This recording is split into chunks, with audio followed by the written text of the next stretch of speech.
Football fans, it's your boy Tomo. How you doing? How are you all doing? It was not a bad one, was it? We excuse me, sorry, I'm a bit under the weather, but I'm doing Lolo and Mark a favour because due to unforeseen circumstances, which I probably shouldn't bring up,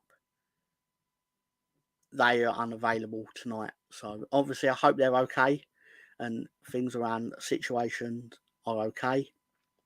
And yeah, I'd just like to move ahead. But in case anyone wondered why I'm sat here with my ugly mug, that is why. I believe we have the man, the omnipotent presence, the great director John. How you doing, sir? Good. You ready to crack one open? Yeah, I am. I've got a fresh bowl. Oh, jeez. Cheers. Oh, I hope it doesn't go all over you. Oh, perfect. The perfect bottle open. So 2 weeks in a row with you, huh? Yeah, I don't know how you tolerate it, to be honest. I don't know how you... This is a freaking joy. Instead of listening to those knuckleheads talk about Arsenal. But anyway, have a good show. Thank you, sir. My boy, John Garside, is in here. Makes me happy when John Garside turns up. Also, I'm not sad to see BX Gunner turning up, and he's talking about the Mets taking names. I said that ahead of time. I didn't even know he'd taking names. Thing. 42 months for Jimmy. And, excuse me, 8 months for John Garside. Doesn't matter. Excuse me, sorry. Damn it, I'm the worst sneezer. I'm under the weather. Bless you. Thank you. No, yeah, excuse me. I managed to do the very rare cough and sneeze at the same time earlier. I'm just glad I didn't shit myself at the same time. Hang on, wait a minute. Let me double check. No, it's not true. The night's young. Yeah, the night's young. And I'll sit here and squelch in it if need be. Sorry, no, that's too rank. I apologise. Today we talk Leeds. Hello, Anders, my main man, Anders. I got it, BX. Today we talk Leeds 100 minutes, 15 minutes better than dark, 1 minute to say Tuchel wouldn't even be allowed to coach a Division 8 team in Sweden. Then we give Lolo 2 minutes to say hello and 2 minutes to say thanks. I do think, Director John, why waste that 1 minute? 101 minutes to Leeds. I believe Leeds United did play this evening. This is the part where I pretend I never saw it. But we can get into that. People in the chat, put out things you want to talk about. Because, I'm just going to bring up nonsense. So, absolutely fine. Don't fancy you Wolves. Anything to do against City. This could be a cricket score. Okay.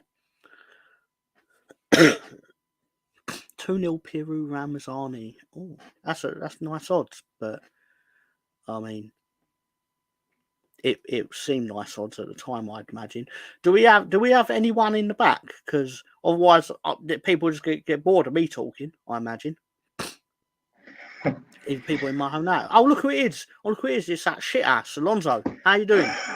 Hey Tom, how's it going? Everyone in the chat?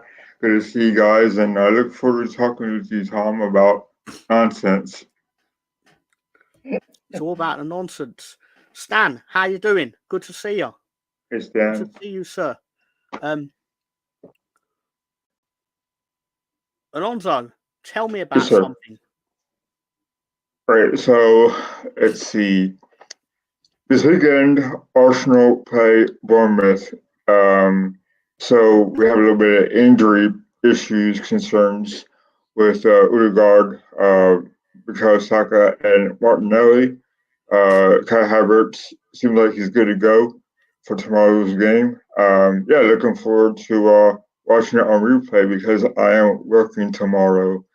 So yeah, Tom, I think it'd be an easy game for us to solve out, as they say, and looking forward to just turn up the score line as hope they win tomorrow. But yeah, I'm looking forward to see how the season plays out until tomorrow.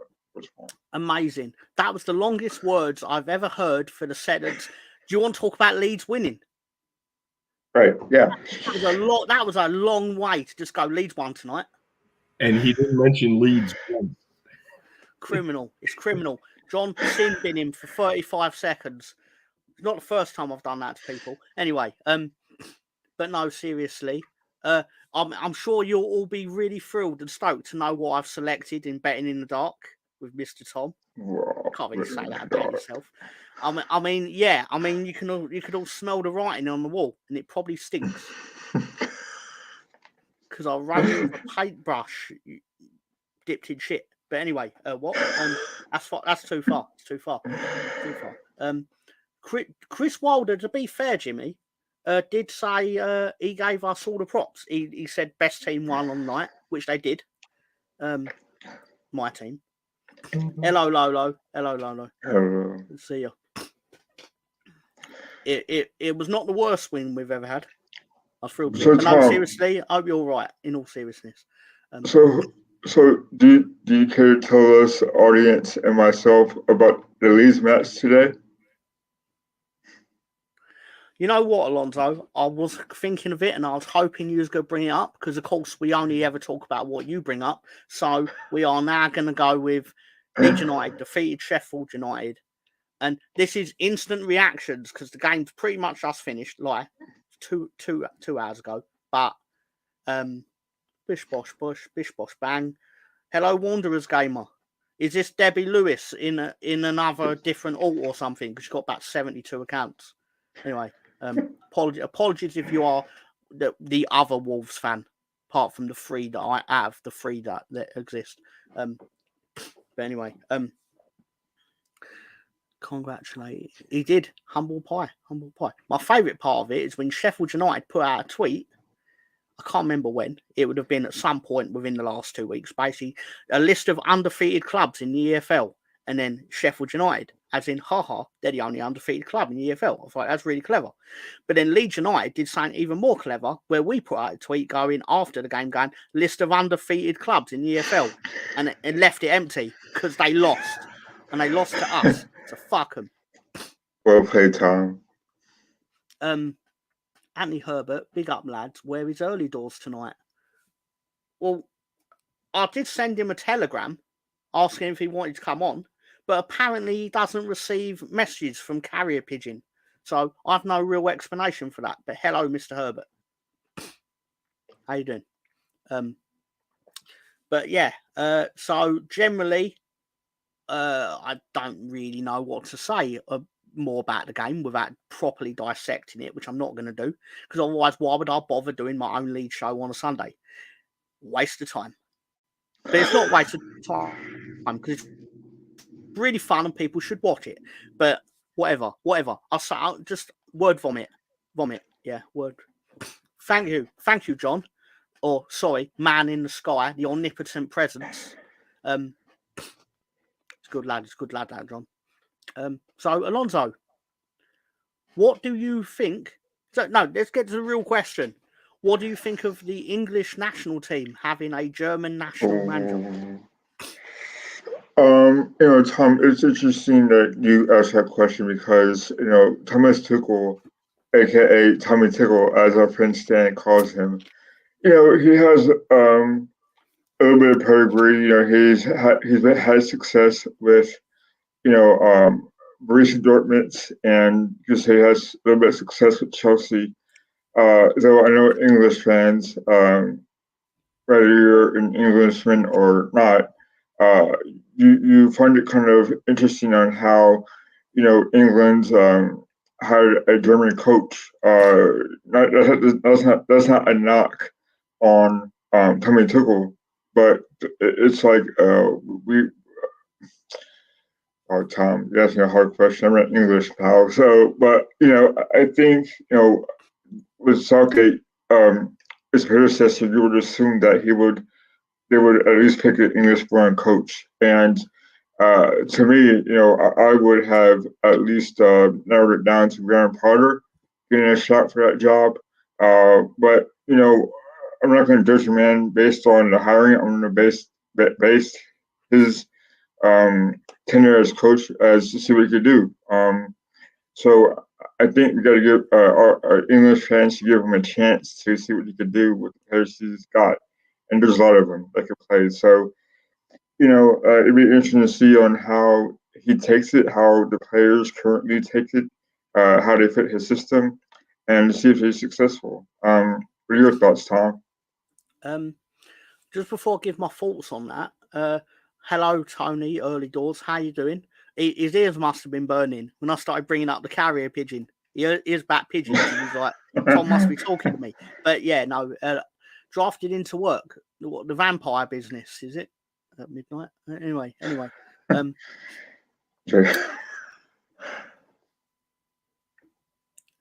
Mr. Trick not appointing Joey Barn. We doubled down on his stance with the Arsenal. Forget. I was going to say Arsenal women's goalkeeper. She's not the Arsenal women's goalkeeper. I think she's the goalkeeper for England and PSG, from what I know.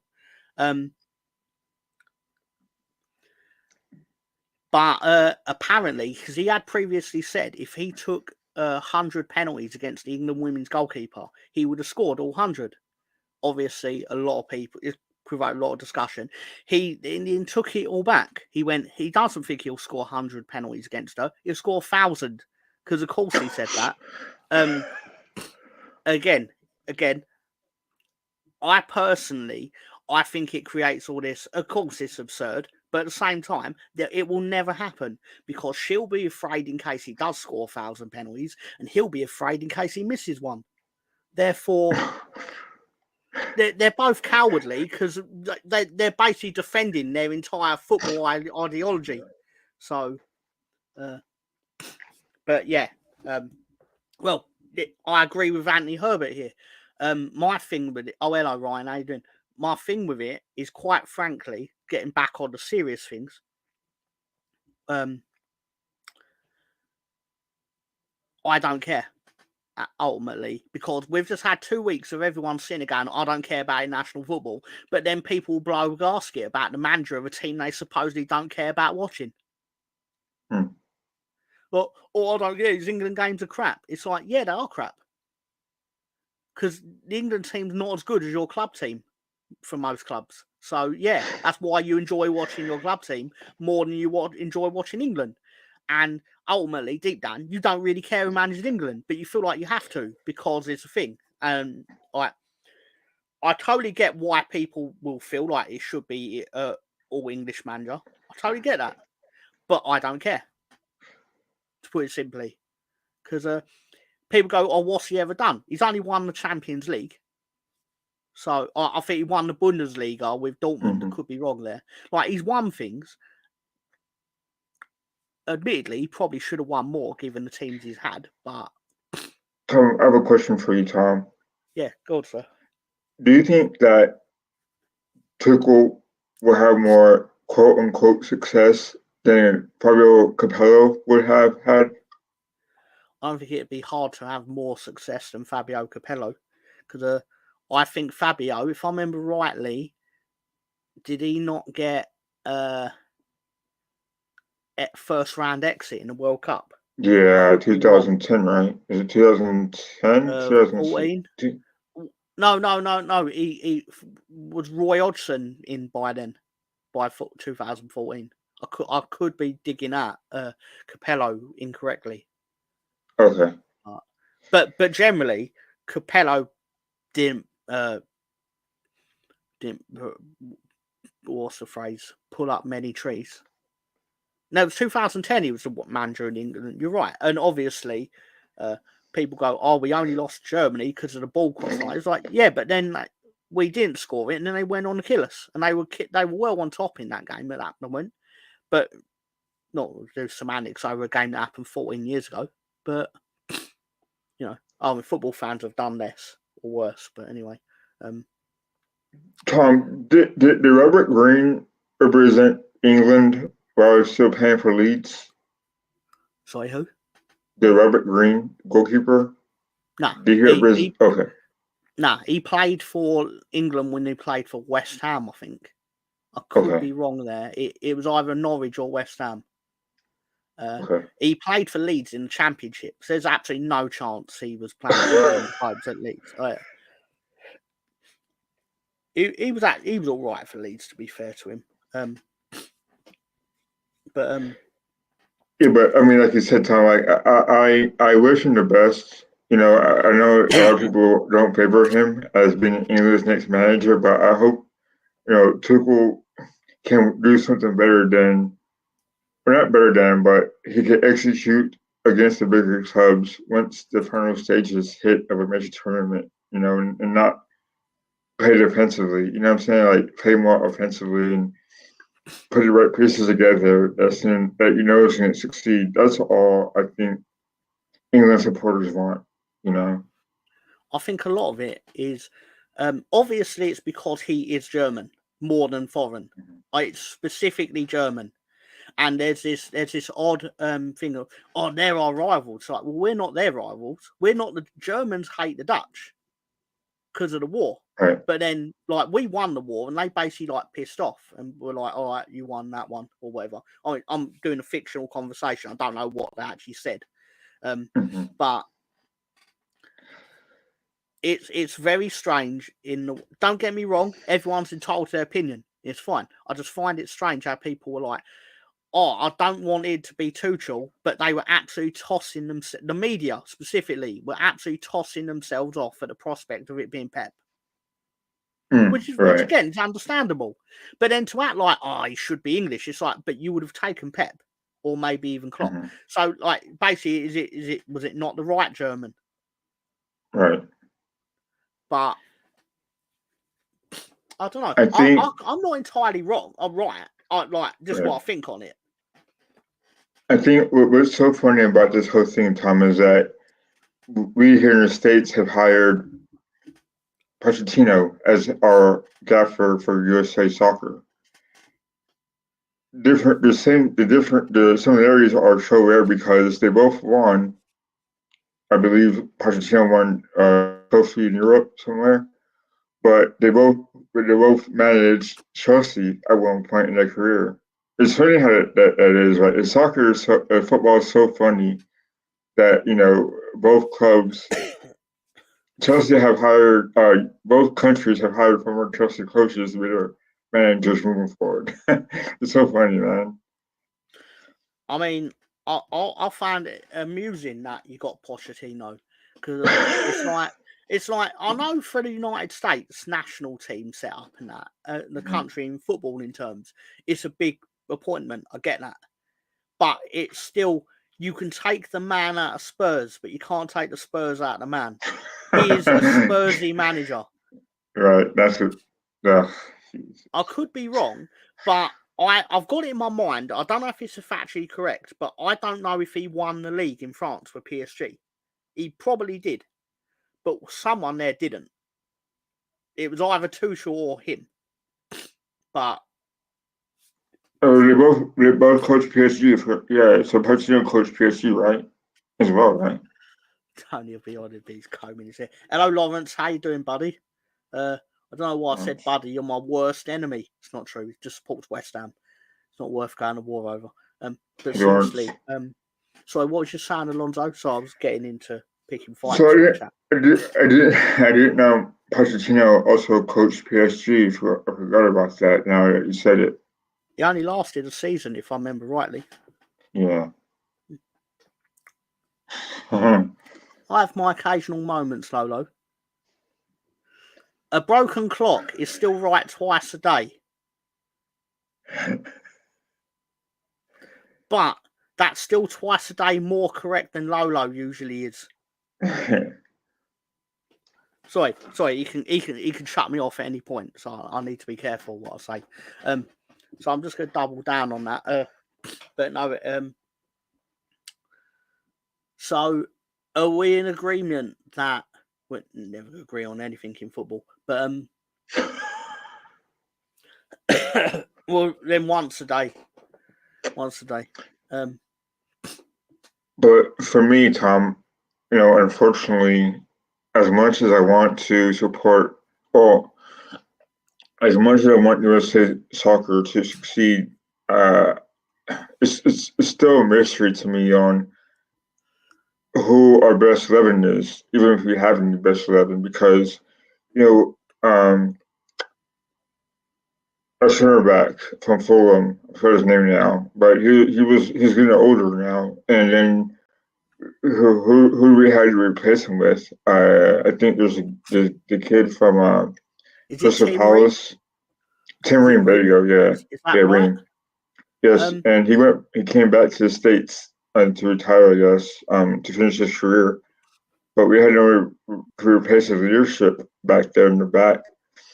We have that kid, I think Michaels from Crystal Palace. Yeah. And that's what we have really. Except bless you, Tom. I think we have Carter Vickers, who played for Celtic. But that's what we have as our backup, as our center backs currently. So it's a worrisome, not worrisome, but kind of troubling that we have a lack of experience in the center back position. We have Anthony Robinson, and I don't even know who else we have, really. I mean, that's how interested I am in USA soccer, unfortunately, right now. So, but there's talent there. It's just Pochettino can have him ready for the World Cup in almost 2 years now, or a little bit under 2 years now. So, yeah, quite concerning that it took this long to hire a coach. Yeah, so I don't know. It just kind of frustrating, actually.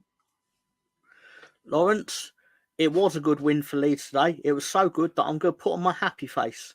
This is my happy face. No, seriously, I'm thrilled. I am thrilled. Hey, I'm genuinely thrilled. Oh, look who it is. It's Stan the Man. It's Stan the Man. Hey, happy faces all round. Mr. Potus, I love the cave you're broadcasting from. I love it too. It's very cavey. But yeah. How you doing, Stan? Hey, Stan. Bad back. The usual bad back. Other than that, fine. It could be worse. It could be worse. It could be worse. You could be a Tottenham fan. Yes, that could be worse. That would be worse. Yeah. We had Lucas Radaby at Ellen Road. He was our captain. He's loved so much. But yeah, no, it was good. How you doing, Ben? Arizona from Arizona. Is Stan a fellow Vancouverite? Well, I live there. Yeah, I'm not from here, but I live here. Yeah, I could tell from the Peckham accent. Yeah, exactly. Pure Vancouver all the way. You can often see me driving around downtown in my three-wheeler. But yeah, no, it was a good evening. So, Stan, do you have any thoughts on while we was on it on Tuchel being England manager? Mr. Tommy Tickles, yes, I do actually. I'm not a diehard England fan. I don't take days off to watch the game and rearrange everything in my day to fit it in.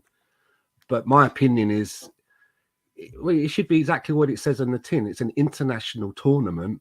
So for me, that should be the players should come from said country, the best players going up against the best players of other countries, but they should be led by the best manager from that country. It's not because Tommy Tuchel is German. I mean, I would feel the same way if they had appointed Pep. I just think it's an international tournament. That should be the best players and the best manager going up the others, and bringing in a foreign manager. For me, it feels like you're bringing in a ringer. You know what I mean? It's like having a horseshoe in your boxing glove. Do you know what I mean? So that you can get through the round. My favourite thing with Tuchel, well, apart from the time he had the tussle with Conte, obviously that's the top one, but whenever he's like trying to give out tactics, but he's trying to so you can't read his lips, and he sits there, and the amount of clips I've seen where they've put a rap song over his mouth or over his, because he's moving like he's actually rapping. I should put human beatbox over it. Boom, boom, boom. Yeah, they do. It's out there. It's really? Fantastic. Yeah, no, it's definitely a thing. I don't know if you was in England when Soccer AM existed. Yeah, I remember it. But yeah, one of their things was basically we got, I don't know how I can't remember how they worded it, but we've got live footage of Tommy Tuchel doing I've said his name about 8 different ways in the last 5 minutes, but we've got the future England manager doing I'm all forgetting what to call him, doing a team talk, and it was basically bomb, bomb, bomb, bomb, bomb, or whatever. Anyway, totally not worth it at this point. But So, Tom, if you say it in 8 different ways, you're bound to get it right once. But I probably didn't. Just like your clock. Yeah, thank you. The thing is as well, though, like, you know, saying, well, there's not as many good managers in England as they have in Spain or Italy. That's the English FA's fault. They should give them the impetus to somehow implement a structure that will bring through English managers. Maybe you could have a situation where, you know, back in the day where and I was talking about this on Fan Circle last night, where you would only be allowed to have 3 or 4 foreigners in your team years ago. Remember that rule? They should have a similar thing where, let's say you've got a manager he comes in, he's from France, Italy, Spain. He picks his assistant manager, and then he's got 10 spots open for the coaching staff. They should have a rule saying that of the 10 spots that you have now for your coaching staff, 3 of them or 4 of them have to be from the United Kingdom. And then they could give them like a spreadsheet of all of the 100 young managers who have come through all of the training, who are properly qualified. Maybe they'll have a speciality, that they're part of speciality with the team. And then those managers can bring them in for interviews and pick them like a draft. And at least that way, then you have maybe more English men working within coaching, and that may lead to them, you know, making the step up to assistant managers and managers. Just a thought that I put together in like 2 minutes. Yeah, flawed. Well, I mean, you could rework it, retune it, and I mean, obviously, your first thought on it would be like, well, clubs would obviously game it as in, well, we'll just give it. We'll just have. If you have to have 4 English coaches, it'd be like one to be a throw-in coach, like or whatever. You know, it wouldn't necessarily be. You'd still end up probably with 20 foreign head coaches, but so then basically you're no real further up, but in the situation. But again, just my first thought on that. Also, as well, I think that the manager of a country of an international country, by being from that country as well, maybe it'll be you'll understand the culture of that country. You know, you'll understand the mentality, and I think that can also help as well. I mean, you know, when we had Fabio Capello, he didn't speak any English, and I just thought that was such a disconnect, having to listen to him talk, and then you have to get it through the translator to know what you want. You know, I mean, how does that work when he's on the touchline, trying to shout his orders? I mean, there's a translator. So that's my cat. She knocks everything off the table. That's what cats do, right? No, you're right, Sam. Bringing up Capello. What, you have a ceramic cat? It was pretty loud. No, what was it? She decided to push this off the table. Oh, okay. Gotcha. What is that? I don't know. My missus bought it. I just said thanks. It's like a paperweight. I thought Probably it was just like weight. It's whole paper done. I thought it'd be easy if I just said thanks when she gave it to me. Cat likes it, so you know it's not a total bust. Eddie Howe wasn't even offered it apparently because I asked him. Because Eddie Howe was in a press conference, was like, "Were you offered the England job?" And he went, "They never even talked to me about it." But I don't know. What I will say, well, probably nonsense, but I remember Jermaine Defoe talking about Fabio Capello, and they instituted like the rule where they got rid of like the wags and stuff. Yeah, he snuffed that out. That's the one good thing that he did. He snuffed out that bullshit culture of like it being more about the wives and girlfriends than about the football or into the televised product. And he banned any form of basically anything that was remotely enjoyable. He banned.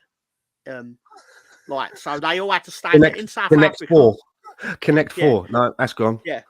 Well, they had to spend from I don't know the exact times because I'm just remembering the gist of what he said, but it was like from after like 8 o'clock at night, or when the game finished or whatever that day, they would have to go to their room, and he was rooming with Wayne Rooney, so what they did every day during that tournament, basically, how do you spend your time? He was like, well, I watched Wayne Rooney's wedding video about 46 times.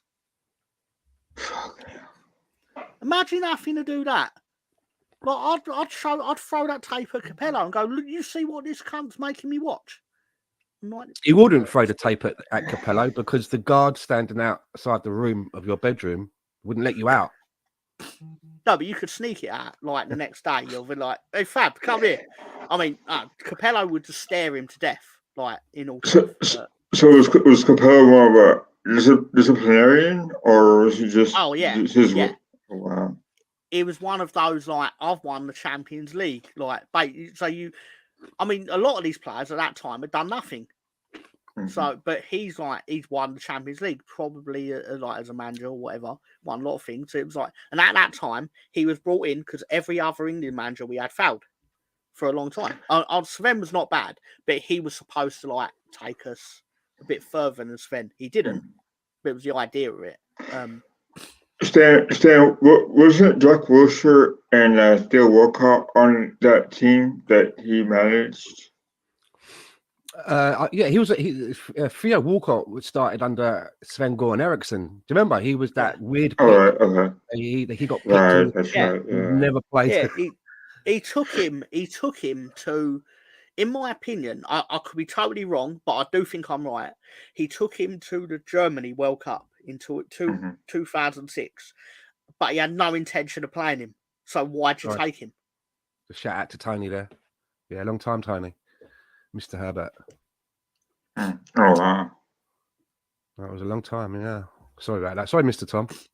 No, it's no problem. Is that Claude as in AFTV Claude, or is it? Yes, Claude? it is. Yeah. Okay. Yeah. I still think they did him dirty personally, but you know, don't know if I should say that here, but still, it was anyway. I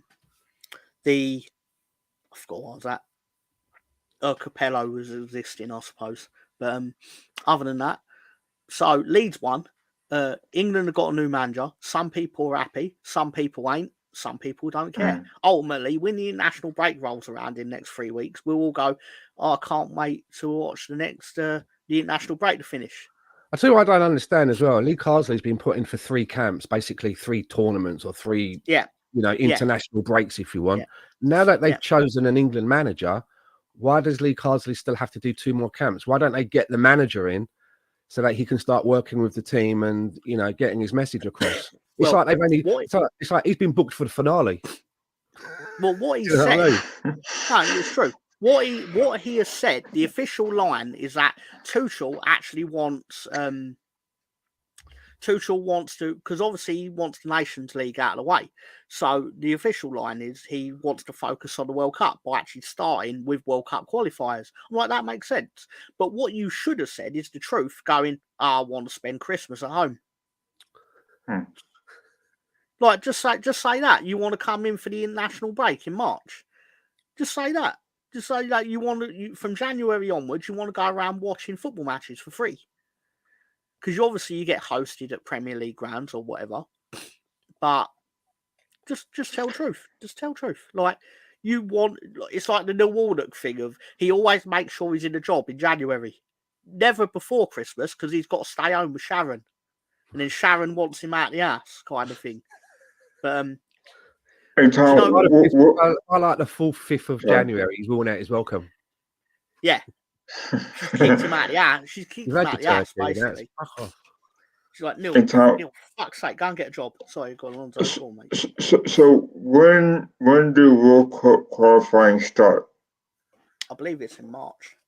Oh, okay. Wow.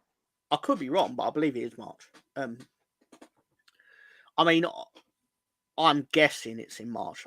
I haven't cared enough to look, but okay. But ultimately, I just think it's one of these things.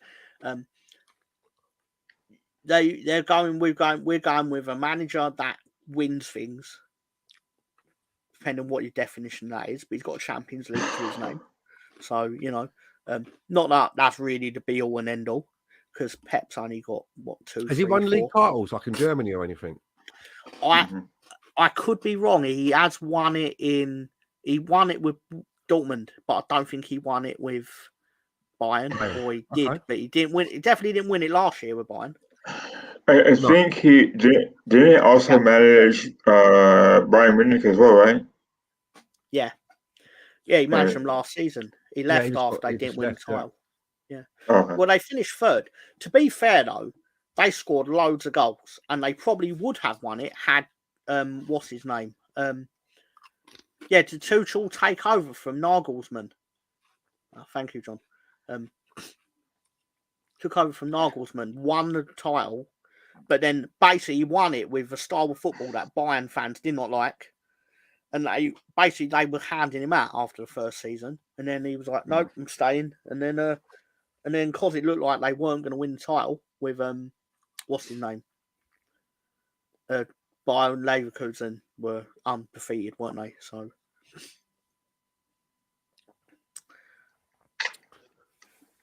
other than that, I don't care. So who came in second in the Bundesliga? Was it Dortmund or was it I think it was Red Bull Leipzig, but I could be wrong.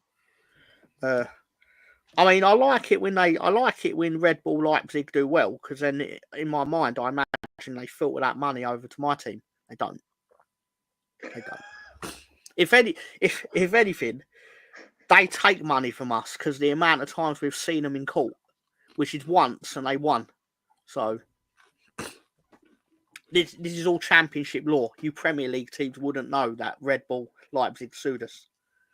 But, really? And they were right to. They were right to as well. What did they sue you for? Because we signed a player on loan from them, John Kevin Augustin. I barely know he is, and I've seen him play 48 minutes of football. That's the first clue to how good he was. But basically, the stipulation of the contract was if we get promoted to the Premier League, we then owe Leipzig £16 million, which I find fair enough. And you keep the player. Yeah. So it's an obligation to buy pending promotion. Yeah, exactly. Okay. The rub on this though, he turned up unfit, immediately got injured. He ended up playing 48 minutes in total. I think the bulk of it was a substitute appearance against Nottingham Forest where he was dog shit. Anyway, yes. Because COVID happened, it basically the loan was stipulated to end on say June the 30th. But obviously, because COVID happened, they restarted the season later, and we obviously knew he was dog shit by this point. And we tried to pull the fast one by saying, well, we got promoted on July 19th or whatever it was. And Red Bull Leipzig were quite rightly like, what the fuck is this? Like, you are obligated to pay for this player based on this... the contract, the agreement, right? Yeah. I as soon as I knew this was coming up, I was like, we're gonna get our pants pulled down in court. It was better than that though, because the biggest Leedsy thing ever could happened where we agreed because we for some reason thought we were going to win in court. I don't know who thought that, but basically went, yeah, we'll agree to actually let the player go on a free transfer because Leipzig didn't want him either. So Leipzig were like, fine, and he went to Nantes or someone in front. He went nonsense. Anyway, so we lost the case to them. Yeah, he might as well have done. That's how bad he was. Okay. As soon as I said that, I fucking knew you'd do that, Stan. It's my fault. I set you up for it. I was you teed me up nicely, anyway. To be fair. I did. I apologise. But no, genuinely, what happened, because we lost in court, obviously, all right, we'll pay him the 16 million. He then went to FIFA and went, well, basically, if they have to pay the transfer fee, Leeds should be obligated to pay my wages for a Premier League contract. So we then had to shell out 80 grand a week for 4 years that he never played. 4 years? We basically... With that 6-month loan, or whatever it was, it was in January. The contract, if it was made permanent, was going to be for 4 years. It may have even been 5. It was definitely 4 or 5. Right. Oh, wow. And obviously, but in his mind, because we agreed to let him go for free, so because we didn't know how long the case would last, he's basically thinking, well, if they have to pay for the player, they should have to pay the player. Which, again, he's probably right. And is that what happened? Yeah. So hold on, let me see if I understand this correctly. So he's gone out on a free transfer. So he's at another club now, being paid, but he's also been back paid or forward paid 4 years at 80 grand a week, which he never played, and he was never going to, based on his 48 minutes football. I have to admit, I do like the larceny of it. There's something about it that, you know, the cheekiness of it. It's like, I mean, it's good work if you can get it right. It's the worst bit of transfer business. Yeah, it's like a pension being given to you early. Yeah, it's the worst bit of transfer business that no one knows ever happened because it never happened in the Premier League. Stanton, you mean it's good non-work if you can get it? Yeah, I suppose. I mean, you're laughing, didn't you? You just put half of it away in a high interest account. Just leave it. You know, you got a pension set up. You're laughing. Bad situation to get into, because you don't even though he's dog shit, you don't even have him. You're paying for someone that isn't there. Wow. The real crux of it is he was still like his backstory. I have to work that out over 4 years. Please continue. It ends up totaling that we shelled out about 40 million. It was more than that. But you know, that's the kind of numbers you're thinking, Stan. Wow. For a player that played 48 minutes. Again, I remember the number exactly because it's so absurd. He came out of the PSG academy, then I think he went Monaco. I could be wrong there, but he obviously ended up in Leipzig. He was like one of these like French under-21 international kind of thing, like lots of potential. Looks great in a YouTube highlight reel kind of thing. But then he turned up at Leeds. Well, yeah, we all do. Well, actually, that's not true. But it's incredible. I've never seen a bigger bungle of a transfer from start to finish, because the thing no one's actually said in this, which I think ultimately sums up why it's bad, is if you'd have kept his registration and had him sitting on his arse for 4 years, you could have after 1 year gone to him, do you fancy just going anywhere to play football? And because he's part of our club, we can then get another club to pay him off, like no transfer fee or whatever, but then we contractually don't owe him 80 grand a week for the next 4 years. That may actually not be true because of the way transfers work now, but it's not. It's surely anything's better than what actually happened. It's pure Leeds. Putting him into a cannon and shooting him into the sun would have been better than what actually happened. You might have got a goal out of him doing that, but nah, I don't know. It's Dan. If there's a player that played for Arsenal, right, recently, the name of Daniel Suarez comes to mind. Remember, he came from Barcelona, right? Oh, Dennis. And Dennis Suarez. Sorry, Dennis Suarez. Yeah. He did nothing for it. I kind of have Dennis Suarez and Danny Ceballos. They're kind of like all right, yeah. One player. They're like the same thing. But we had a player at Arsenal, and you might not remember this, Alonso, but I think Mr. Tom will. Do you remember when we had a player that went on strike, Stefan Schwartz? That's the only thing like that I remember. Mid-90s, right? Yeah, he just decided he wanted to move. We didn't want him to let him move, so he went on strike. It's like, fucking hell. Good player as well. Good player. Where did he come from, Stan? He was Scandinavian, if I remember right. Stefan Schwartz. I think he was Swedish, Danish, something like that. I'm sure someone in the chat box might remember. I thought it was an Arsenal fan circle. I thought it was all Arsenal in the chat box. I've googled for the total transfer cost, right? And obviously, we'll go back to Stefan Schwartz because I've got things to ask about him. But FIFA ordered Leeds to pay Leipzig 17.5 million euros in compensation, so about 16 million quid or something like that. Augustin then filed a claim against Leeds for what he would have earned at the club. FIFA supported. What you would have earned. That's like you know on Bullseye when they go, let's have a look at what you would have won, and they bring out the speedboat. What you would have earned. You know what I mean? It's like the audacity of him to think. It's like saying if I'd gone to university and got a bachelor's degree into nuclear science and got a job in that field, what I would have earned compared to today. Do you know what I mean? It's Yeah. hypothetical. Yeah. According to Google's AI, basically 28.6 million euros was what he was entitled to. And he presumably got. I don't know if we've actually paid it yet, but anyway. The thing I think about Stefan Schwartz is, didn't you eventually sell him to Sunderland? Or didn't he eventually end up at Sunderland? I can't remember where he went. I think you're right. I thought yeah, it's Middlesbrough or Sunderland, somewhere up that way. I've got it on Google. I've got it on Google right now. Good player. Started at Malmo. You actually sold him to Fiorentina after a year. He ended up at Valencia and then at Sunderland, which I believe is the club where they had to give him a contract where he would promise to not go into space. Well, the main reason I remember that. Were there chances of him going up there or something? I mean, oh, you're right. I've got it here. Sunderland signed him in July 1999 for a then record fee of £3.75 million.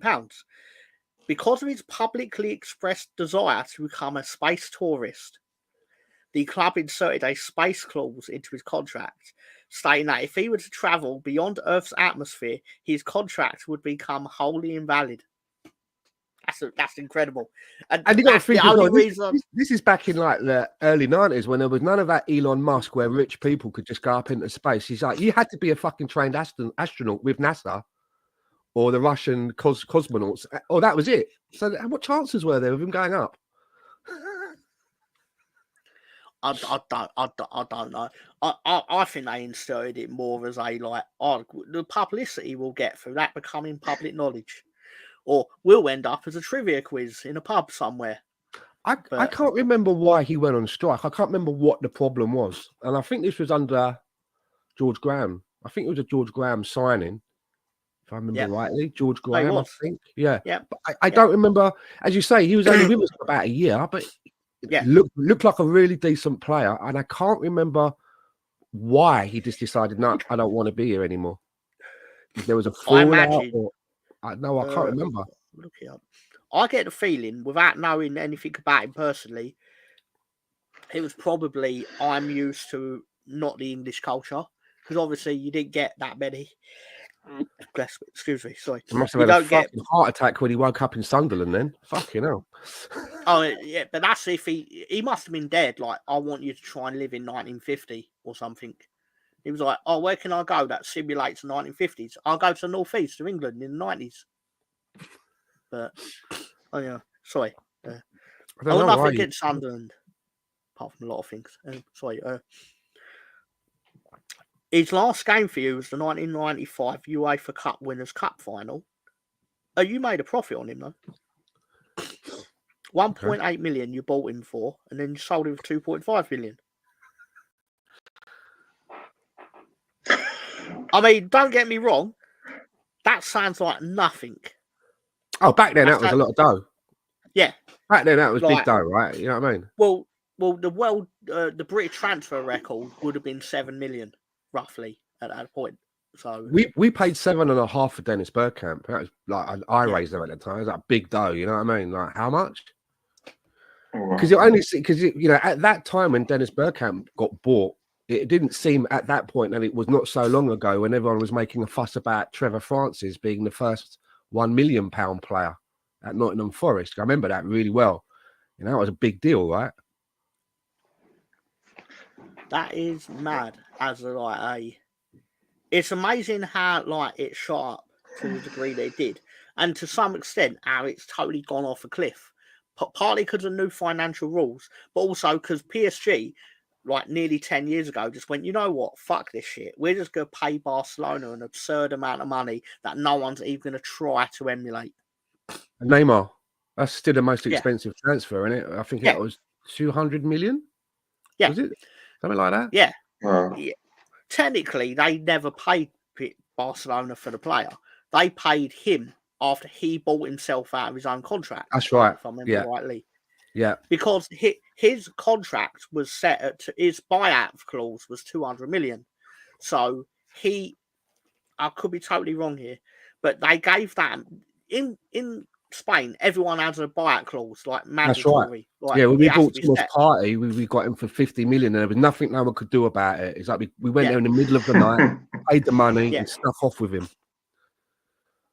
Every This is player the has a only every country- player. I'm thinking you're right. Every player Yeah. in their contract has a fee, right? Yeah. A minimum buyout Yeah. clause or something. Yeah. Like in England, it's I don't say it's rare, but it's not mandatory. But obviously, a lot of players want it in case it does get triggered. But to my understanding, they naturally thought no one's going to pay it, and even if they do, he will never want to leave, because why are you going to want to leave Barcelona at that time? But then eventually, he's like, well, I kind of don't want to be in Messi's shadow. Well, Suarez is. He had a great. Yeah, he should have stayed there. I know we're going off track. He should have stayed. He should have stayed there. But go on. Sorry. No, you're right. Ultimately, it turned out to be a massively wrong decision for a man that wants to win things in football, like things worth winning. Like, if you grow up wanting to win League One in France 10 times out of 12, then yeah, it was a great move. But I'm pretty sure growing up in Brazil, he wasn't sitting there dreaming of playing for a French oil-based, oil-financed team. What, he played for Barcelona, I imagine. But excuse me. Hey Stan and Tom, I have a question for you. Yeah. So Stan, you brought up how Arsenal at the time broke the record for starting Bergkamp.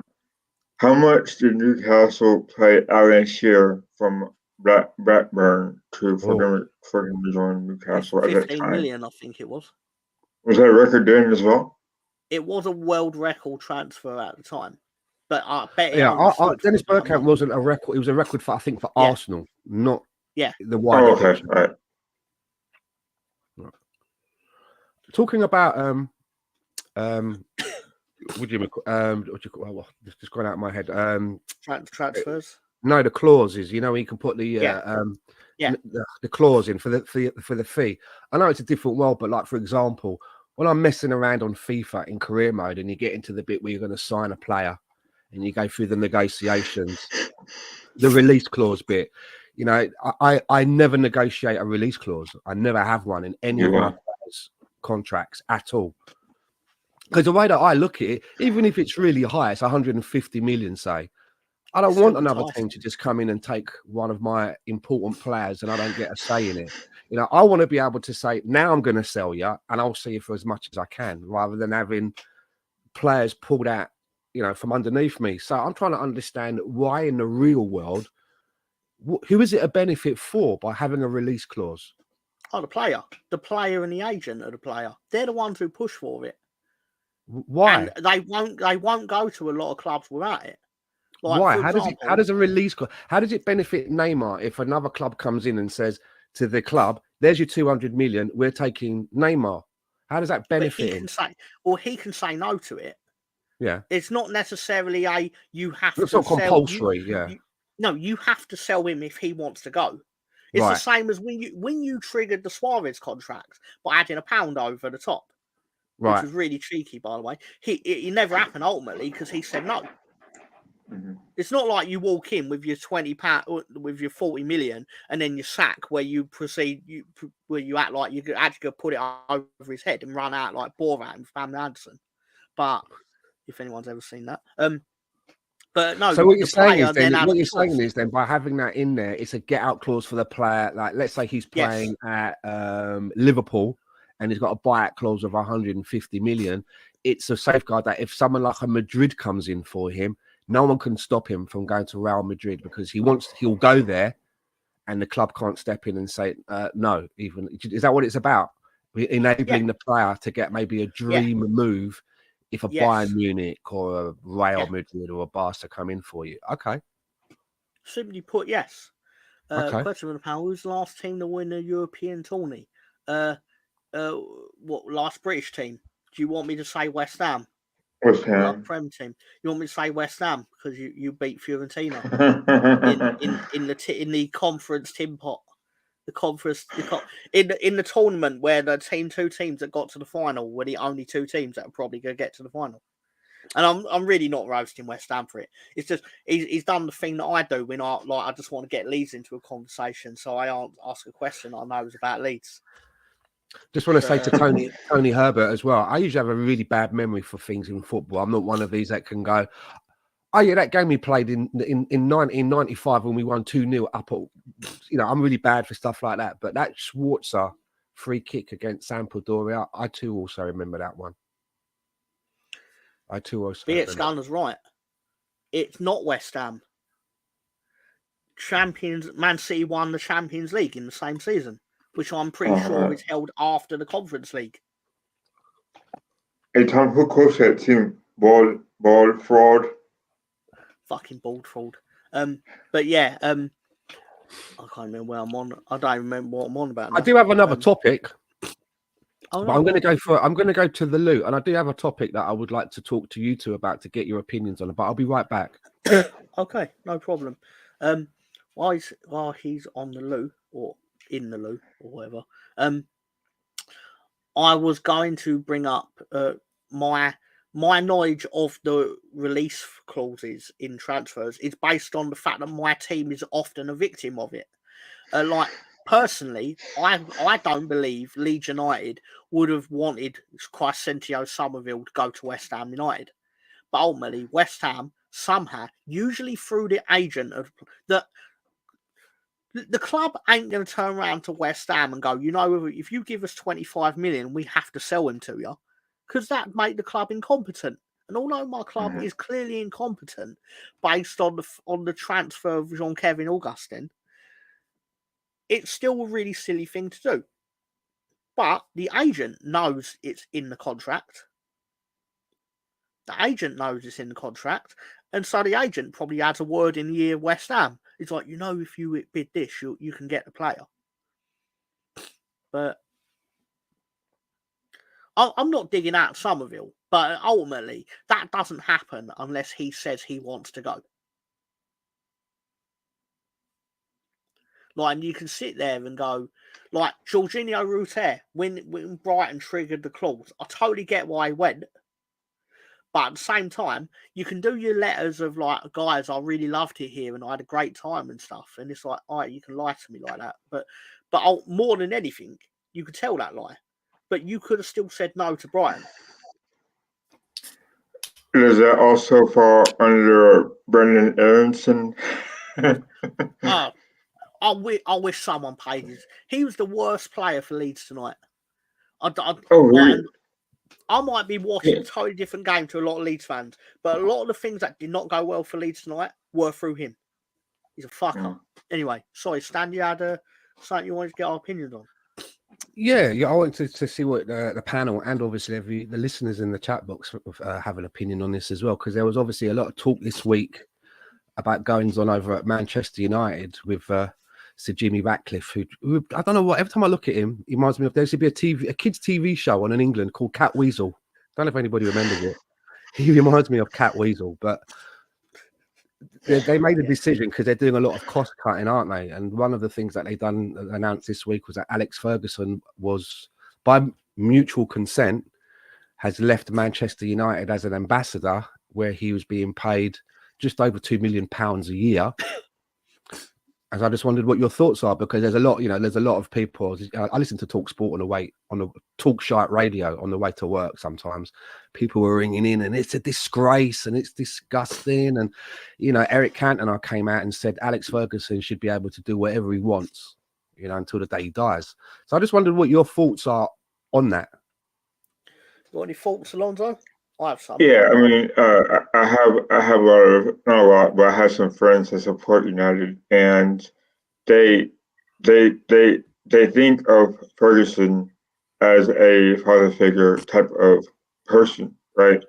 And he's majestic. Like we think of, you and I stand, we think of Wenger as the same way. At least I do. So, I think Ferguson as more of an ambassador to United than Wenger does to Arsenal. I think that there's it's probably sad for them, to be honest. And I think that he resembles everything United is as a culture, as a fan base, as everything that you want out of a manager. Though I think Kata has a point in saying that, well, every time, even your rival club supporter, you think of Alex Ferguson, you think of Manchester United and how he's built that empire that is that club. And, I think it's kind of sad, actually, that the club won't hold him to that level anymore. And those are my words and my opinion. I think that more should be done for Ferguson. I'm not just saying that. I think that, as an outsider, I think that he should be respected more amongst the board, amongst the fans, I guess. And, I think it's messed up. I'm in two minds on this. I think it's one of these things that I think really should have been done a lot sooner, but I can understand the feeling of like it's massively disrespectful to the man. Obviously, like he's been with your club since like 1986 or whatever, and it's like you're tossing him out, but at the same time you're giving him like 2 million to leave, kind of thing. But for the last 10 years, he has been roaming the halls like a ghost or like a fucking albatross around the neck of every manager they've had since 2014, where basically I don't know, I don't know if I'm explaining it right, but basically no matter what happens, the manager has to contend with the fact that the greatest manager and the only predecessor been remotely successful to their standard, is still there and is always there like a fucking ghost, put it another way. I know it's wrong to get rid of him after all this time. I know it's wrong, but that club created that culture of him always being around, and that in itself put pressure on their coaches. You sound like you're describing to me. You remember that scene in Goodfellas when they're sat round the table in the bar and they're all telling jokes, and the owner of the bar is waiting over Joe Pesci's shoulder because he wants to ask him about the money for the tab. Yeah. And he looks at him and he goes, "What are you doing? Hanging over my shoulder like a pending day." That's probably how the managers feel about Alex Ferguson. Do you know what I mean? Like this guy. Yeah, exactly. Right, but it's like you know he can do no wrong, and you seemingly can't do right. So why would you want Alex Ferguson still there? I'm sure there's no genuine hatred, but it doesn't make your job any easier or remove the pressure. I mean, ultimately, it's because Jim Ratcliffe is cheap more than anything. But that was Cat Weasel. I mean, I totally. Yeah, why's Cat Weasel sitting there going, "Oh, we're paying this motherfucker 2 million a year, and he's doing nothing but turning up and signing some autographs." It's like, I'm surprised it hasn't happened sooner. But I'm like, I can understand the sentiment side of it, but when I try to just use a logical head, I think to myself, well, whenever does this ever happen that a manager leaves a football club and then is kept on the payroll for a further 10 years and getting 2 million a year? I mean, did that happen to Bill Shankly? Did that happen to Arsene Wenger? Is that going to happen to Pep Guardiola? Is it happening to Klopp? I mean, lots of clubs have legacy managers, right? But you move on, don't you? You move on. We're not still paying Thierry Henry because he's our full-time goal scorer, for example. Yeah. Do you know what I mean? I'll be giving 50 grand a week or a year. Well, for example, and this actually makes sense. In today's game against Sheffield United, Lucas Radaby, he was our captain for most of the 10 years we spent at Leeds. He flew in for the game, and it's a nice flat thing. top haircut, didn't he? Yeah, he was a great central defender. Yeah, he was incredible in all seriousness. But he's considered a Leeds legend, right? He's a Leeds legend, right? He is, because he played for us for 10 years in an era where you don't get many players stay at a club. He was probably one of the first. I'll put it another way. He was the first non-English player in England to get a testimonial, to my knowledge. Non-British. That might not actually be true, but it feels like it's true.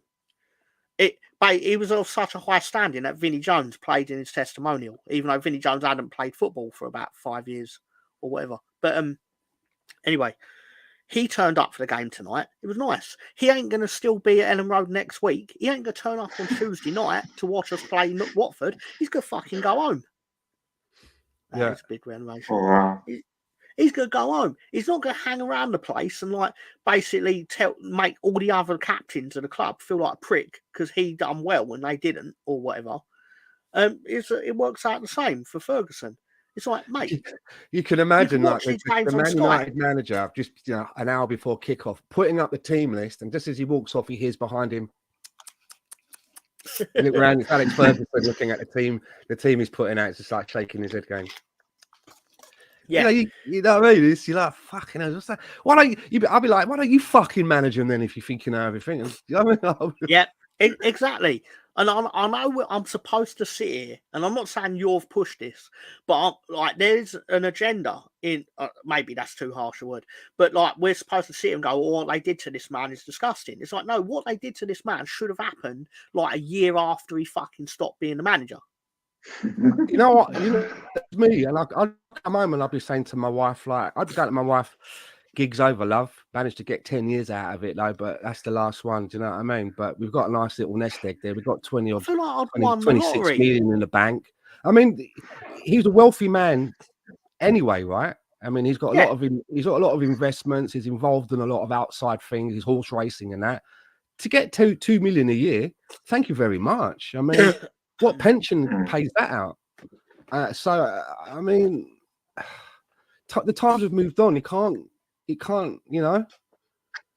I can understand how the fans feel, right? Because they love him. I get it. I can get the emotional bit. But me just trying to look at it top down because I'm not involved in it. I think fair play, mate. You got all that for that amount of time. Just say thank you very much. I'm waiting for that on the Stoop pension. It's funny you mentioned that. My checks from last season still haven't cleared, but you know that's another story. Checks. You get payments, Sam. Checks. They come in the post. Really? That's mad. They're like the big novelty ones that you get right from like that. Publishers Clearinghouse. When you're donating to charity and the local newspapers come to see you hold it. Checks. Yeah. Who signs those checks? Because if it's Lolo, I'm going to be awfully pissed. But yeah, I mean, ultimately, like 2 million for a club of their size is nothing. John, so I don't know. Oh, you turned up to the bank and went, "Yeah, I'm Director John." Huge fucking show. Cash this, please.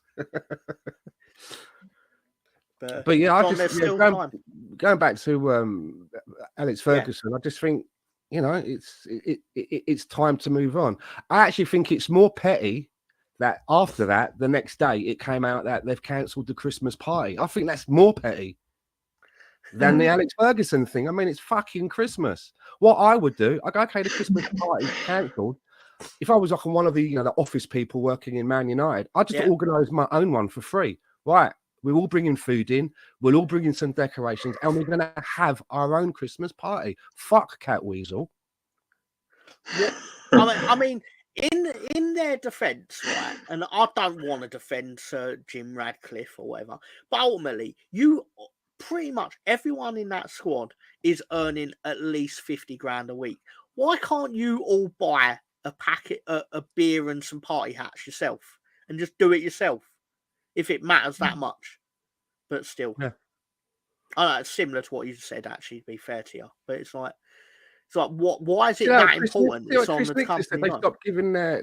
I didn't know they did this, but they obviously give lunches out to stewards, and I mean, there's cost cutting, and there's like, cost cut the stuff. Maybe drop the percentages on dividends that are paid out. Try that. See how the shareholders. Well, I know. Do you know what I mean? This is not specifically their fault. Stan, when they're next thinking of handing out a contract for a player, maybe do your due diligence and basically not buy a player just because Ten Hag loved him in a lesser league. And basically, why don't you just not pay Anthony 100 grand a week because he's dog shit? He's on 10 million a year, right? Anthony. I mean, I shudder to think. again, I can remember a term that came out in football, and the first time I ever heard it, it was directed at Mesut Ozil, and everybody was pissed off when this term was leveled at him, which it then turned out that it was true, and that was nicking a living. Nicking a living. Anthony's nicking a living, man, and fair play to him. He is. I mean, fair play to him. I admire people who get away with it, but I don't admire the club for basically continuing to let it happen. Like, why are you not trying to palm him off on someone else? Like I said earlier, it was Kevin Augustine. Why are you not trying to mitigate your loss on the situation? Because I imagine when you take away the steward's lunch, you are still nowhere near getting back the money you are handing over to half of your squad. Individually. Yeah, taking away the steward's lunch, and meanwhile, Anthony's guzzling beluga caviar and 67. Have you seen those stewards eat? Have you seen them eat? I've seen them eat. I've seen what their lunch is, but still, even if you increase their lunch allowance to £27 each, Anthony's still eating his caviar in comparison. But yeah, he won't fire in bed for 10 million. The funniest thing that I read are talking about Anthony, and I only saw it recently because obviously I'm not a Man United fan, and it was the press conference of Erik ten Hag telling the world why he bought Anthony and what he's going to do. Oh my God. He bigs this guy up to the maximum. You know, he's going to be the fastest. No centre backs are going to be able to touch him. You know, I know this guy. He's so good. He really, really bigs him up. And how can Erik ten Hag bring in all of these players that he knows? It's not like he's bringing in players from other side of the world that he doesn't know and had scouting reports and they haven't worked out. They've not been able to settle. He's brought some players that he has personally mentored and trained in the game of football, and they're stinking up the place. I think it's Well, a sad rot. Like the butcher, he's brought in Vander, Danny, the Dutch midfielder, right? Vanderbeek. No, he didn't bring in Van der Beek. He was brought in by Van Gaal, wasn't he? And then he left. No, he was brought in by. He's brought in Anthony. He's brought in De Ligt. He's brought in. De Ligt, that's what it was. Yeah. Lisandro Martinez, Ugarte, Hoyland, Xerxes. Xerxes looks like he can't handle it. Xerxes looks like he's well out of it in this league. He's one of these players that he's got familiarity with from the Dutch league, and they just don't look up to it. So that's crazy to me. If you're the owner and you're sanctioning these deals, wouldn't you be concerned? And I'm sure there was a game recently where you looked at the lineup, and then you looked at the bench, and it was like all these signings were on the bench. You're like, what? The thing that saddens me about it is, and I may sound a little biased because I genuinely don't like them, but like inherently, I've been brought up to not like that club. They are a club that, based on how they are run, they should not be in the Premier League, but they always will be because of the individual talent they have. One will always stand out in a given match and get enough points to keep them from the drop, essentially. Yeah. Which is like how Everton have always beat it. It's like they'll have a goal scorer that suddenly starts scoring in April, kind of thing. Like Richarlison at one point, or Calvert-Lewin, or whatever. But it annoys me that, because when they go like, some teams are too big to go down. It's like, that sums it up in the context that they will always have one player that will have a good day. Enough times that they'll not punish for the actual poor running of the club. Yeah, but still. Anyway, while we're at this impasse, I think we should actually go on a break because someone needs to go to the bathroom, and that someone is me. So Director John, if you would not mind playing us out for the half of the show, although we're well into the second half of the show technically. conversation is good. That being said, if you can, John, can we have Lolo's Leeds poem, because Leeds won today and I couldn't think of another one to play. Other than that, for anyone who's missing Lolo, and then we'll do betting in the dark, and then we'll talk about what these fine young gentlemen want to talk about. What's going on, football fans? It's your boy Lolo. I want to kick a big shout out to my Stoop crew, most of which is Leeds United fans. And I just want to say, you guys really impressed me over the weekend with your win over Man City. So much so that I decided to immortalize that victory into a poem. So I'm going to say it for y'all right now. I hope you enjoy it. If you do, share it. If you don't, share it anyway. It was a warm day in April, around 8 in the morning. All Leeds was anxious since their maroon kits were worn. They traveled not far, only an hour by train, to the home of the champs they hoped to contain. Manchester City was an unstoppable force, but the lads from Yorkshire had no fear, of course. Pundits all claimed, there's no way in hell that these upstart boys would ever do well against Pep and his squad of world-class players. That championship team better start saying their prayers. Well, the match started well, both teams wanting to win it, when Paddy slotted in Dallas at the 42nd minute. A goal, an unbelievable sight. Leeds beating City? Nah, something didn't feel right. So 4 minutes later, Captain Coops clears the ball, but down goes Jesus. Now VAR gets the call. Go check the screen, go check the screen. This is the most dangerous tackle ever seen. Studs up hit the knee of the Man City man, so the card became red for the Leeds Capitan. Down to 10 men with mere minutes left in the half, Bielsa subs Bam Bam for some help in the back. The next 45 would be hell to defend, with shot after shot. Would the barrage ever end? Frustration from Pep and fear in his eyes, till the 72nd minute when they equalized. 1-1, all level. Still a fine result, but to Bielsa's 10 men, it was a nasty insult. We're better, we're Leeds, we fight till the end. You may be the kings, but our knees will not bend. We've come into your home, your Etihad Palace, but you bastards forgot that we've got Stuart Dallas. 90 minutes plus 1, City happy to draw, then Gianni picked a pass that left us in awe. No way, Stuart's flying at pace. There's not a chance that he wins this race. He's being closed down by Fernandinho and Stones, but the young man from Cookstown has ice in his bones. He nutmegs the keeper. The ball's on this lad. 10 men against the champs, gotta say, not too bad. The whistle was blown, the 3 points were taken, and every Leeds fan was screaming and shaking. Bielsa was humble, gave all the credit to the guys, even though his budget is 2% of Pep's size. It was Paddy and Raph, Helder and Ty. Coops was tweeting from the lockers, one hell of a guy. It was Johnny, Pascal, Diego, and Luke. Mellier's been brilliant, for sure, not a fluke. With Shax and Cork flying in for relief, and of course Calvin Phillips, the commander-in-chief. The man of the match was Dallas for sure, and the pride was for Leeds, from here to Yorkshire.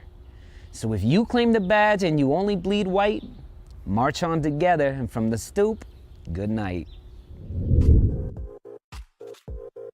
Thank y'all for listening to that. I hope you enjoy it. And don't forget, you can become a part of the Stoop crew for just a little bit of money every month to show us that you love what we're doing. Peace from Brooklyn, y'all.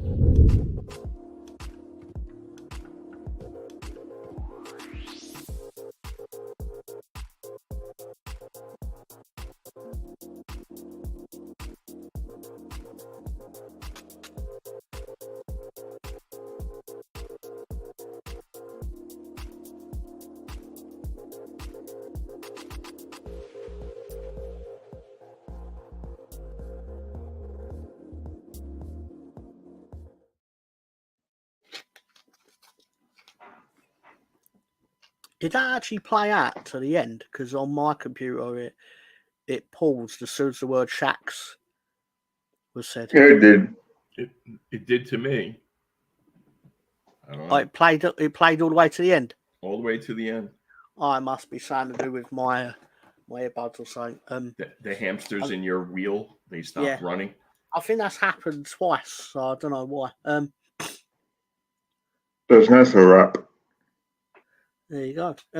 It actually makes me a bit sad hearing that because it's like, excuse me. Bless you, Tom. Thank you.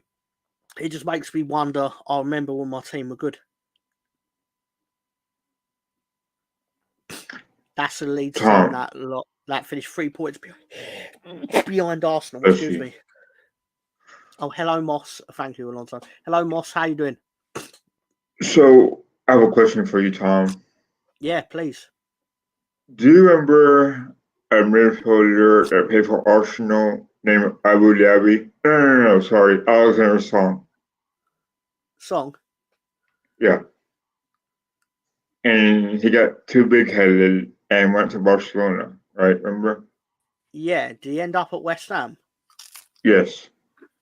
Do you think that the same thing happened to Calvin Phillips when he got very good at Leeds and he ended up moving over to City? I think the thing a lot of people don't realise with Calvin Phillips, he tried to get into the best club football side in the world, in my opinion, and he couldn't. And I don't think there's a shame in it that has been put on him, in my opinion. Like, you are trying to get into a team that's currently got Rodri in the position that you play in. You're not going to get into it. And there should be no shame. Talking about Alex Calvin Phillips. Oh, sorry, go on. Yeah. I know, go on. Yeah, it's like, do you compare the two as far as trying to better themselves by also going? See, Alex Song was on top of his game, in my opinion, at Arsenal, but he was trying to go on to Barcelona to perhaps get on that midfield, and he couldn't make it. I can tell you why Alex Song went to Barcelona, because I was, funny enough, I think it was within the last few weeks to a month, I was reading an article about him. He was being interviewed or something. And he said the reason that he left Arsenal for Barcelona, simple. Right. Oh, okay. He said when he was earning money at Arsenal, because he was spending it like it was going out of fashion. He was overliving his means, right? You know, big flash cars, fancy watches and that. You know, he was spending more than he was earning and was getting a bit skint. So when Barcelona came along and they were offering to like triple his wages or whatever it might have been, it was like, yeah, fine. And he said he regrets that as a footballing decision. Oh, yeah. He said that he knew going there that he wasn't going to be a starter. He's not going to. Who's he going to muscle out of the midfield? Iniesta? Yeah. Xavi? But Stan, but he went for the money, and he admits to it to get himself out of financial shit. But do you remember whenever he had 11 assists as a holding midfielder at the time? I was like, wow, this guy is incredible, man. You know, this is the year that year before Van Persie left, or the year before he left to United. What I remember of Alex Song was that when he first started playing for us, he couldn't get into the team. When he did get into the team, he didn't look like he was up to the standard. You know, the fans weren't really that keen on him. And then something happened. It was a little bit like Coquelin. Remember when we bought Coquelin back? We cut his loan short because we ran out of midfielders.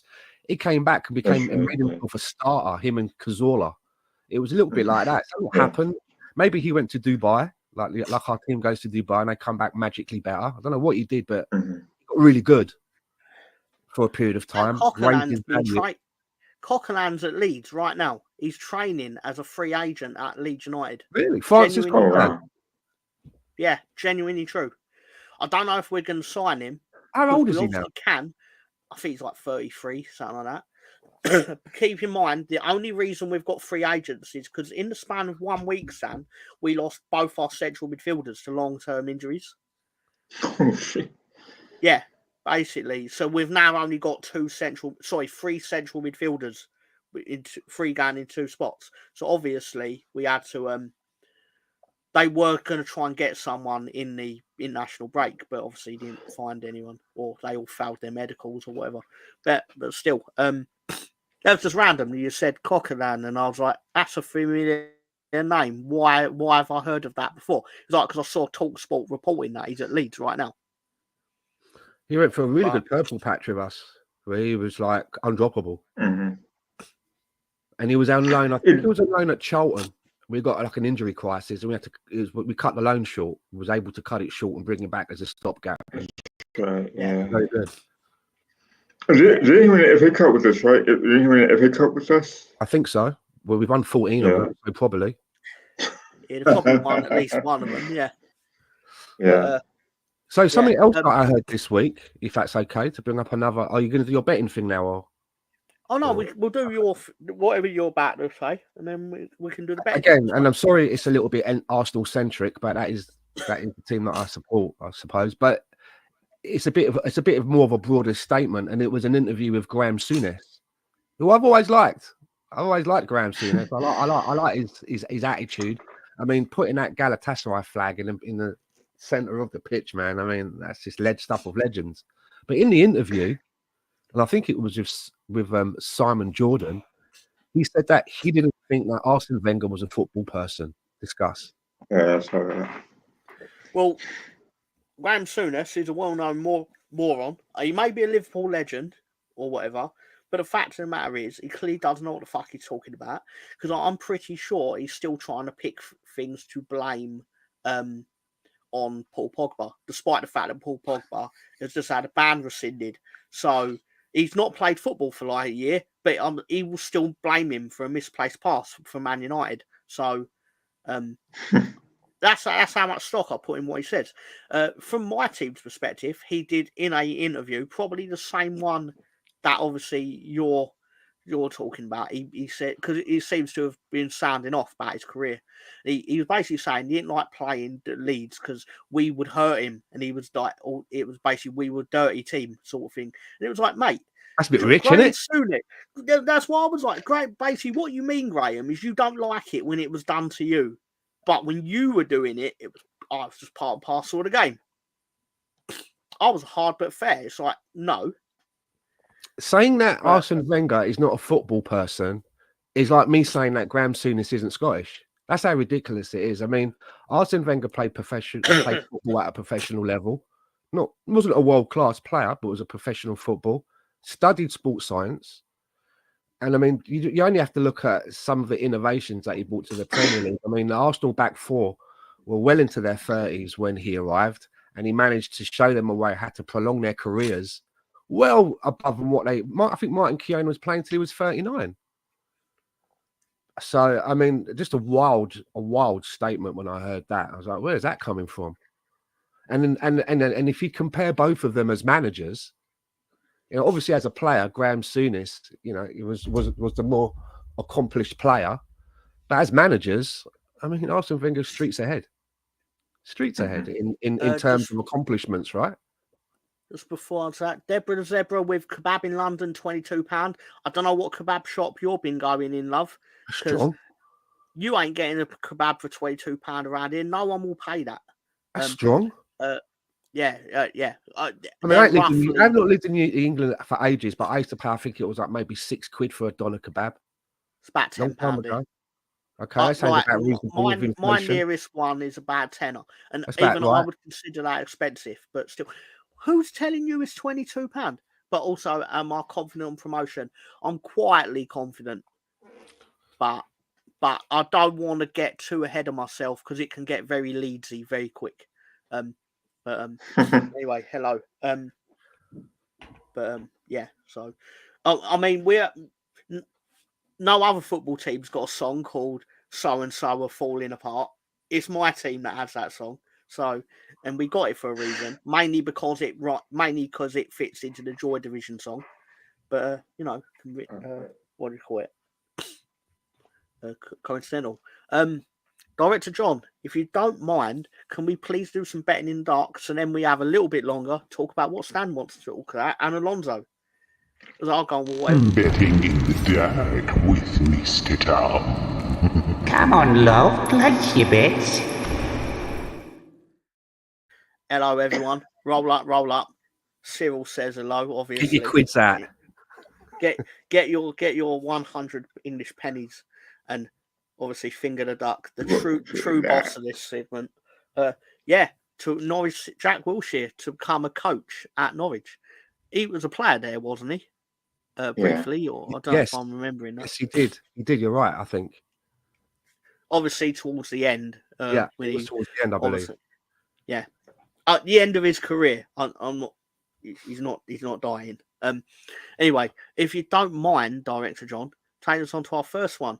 I've gone Spurs, who suck, are not going to beat West Ham United tomorrow. I mean, they probably will. But again, there's no money in picking Spurs to beat West Ham. But it could get a very Spursy very quick.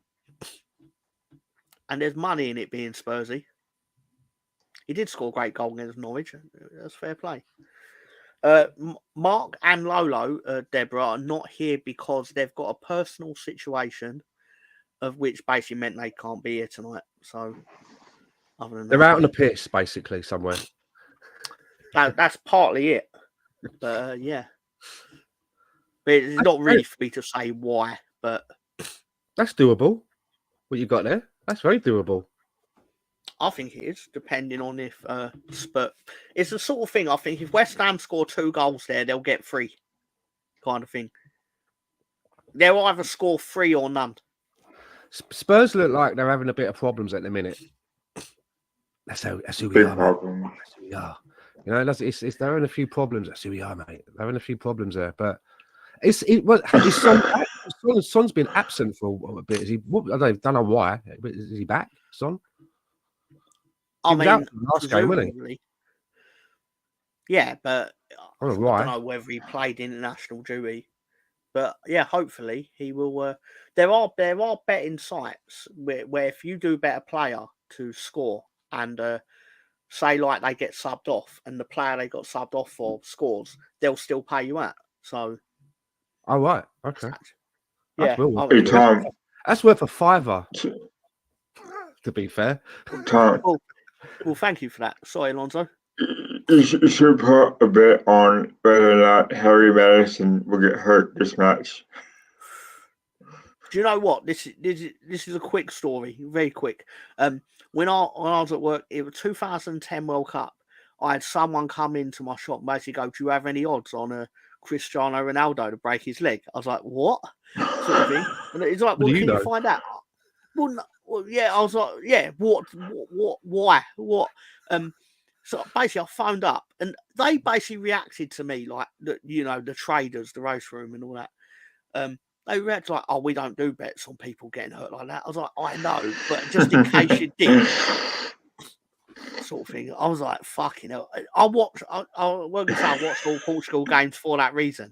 But I did have an eye. Like, if Cristiano Ronaldo did get an injury, I'd have been sitting there going, like, I'd do it. Cristiano Ronaldo probably got wind of that and upped his personal security detail. That's incredible. Hey, Tom, to be fair, but he's due for injury, right? Madison.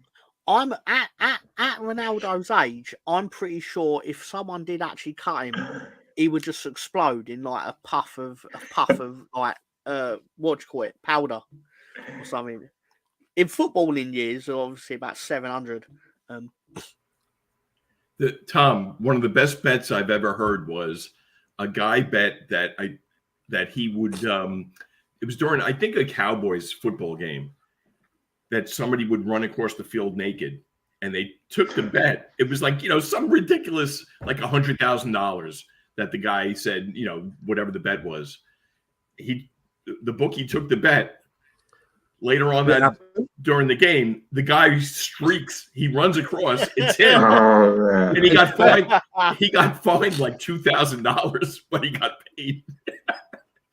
Jesus. Why not? I mean, why not? That's profit. That's pure profit. Sounds like he made 98 grand. If you don't mind, Director John, going on, and I know you're not gonna like this. I know you're not gonna like this. Here we go. But in my defence, right? Again, picking Arsenal win. You've always got to go there, ain't you? Always.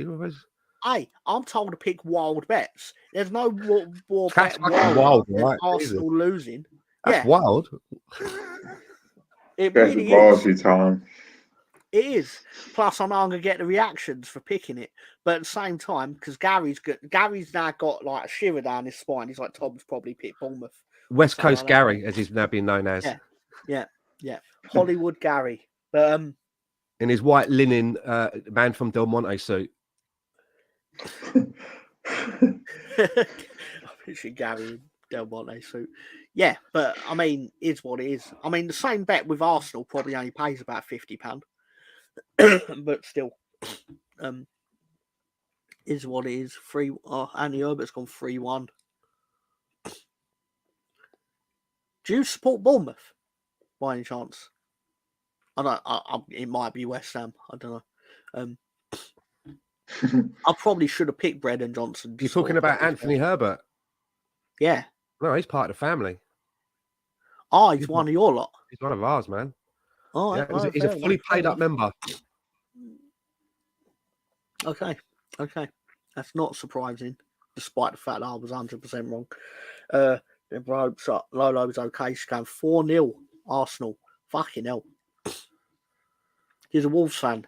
So, obviously, how do you think you're going to get on against Manchester City tomorrow?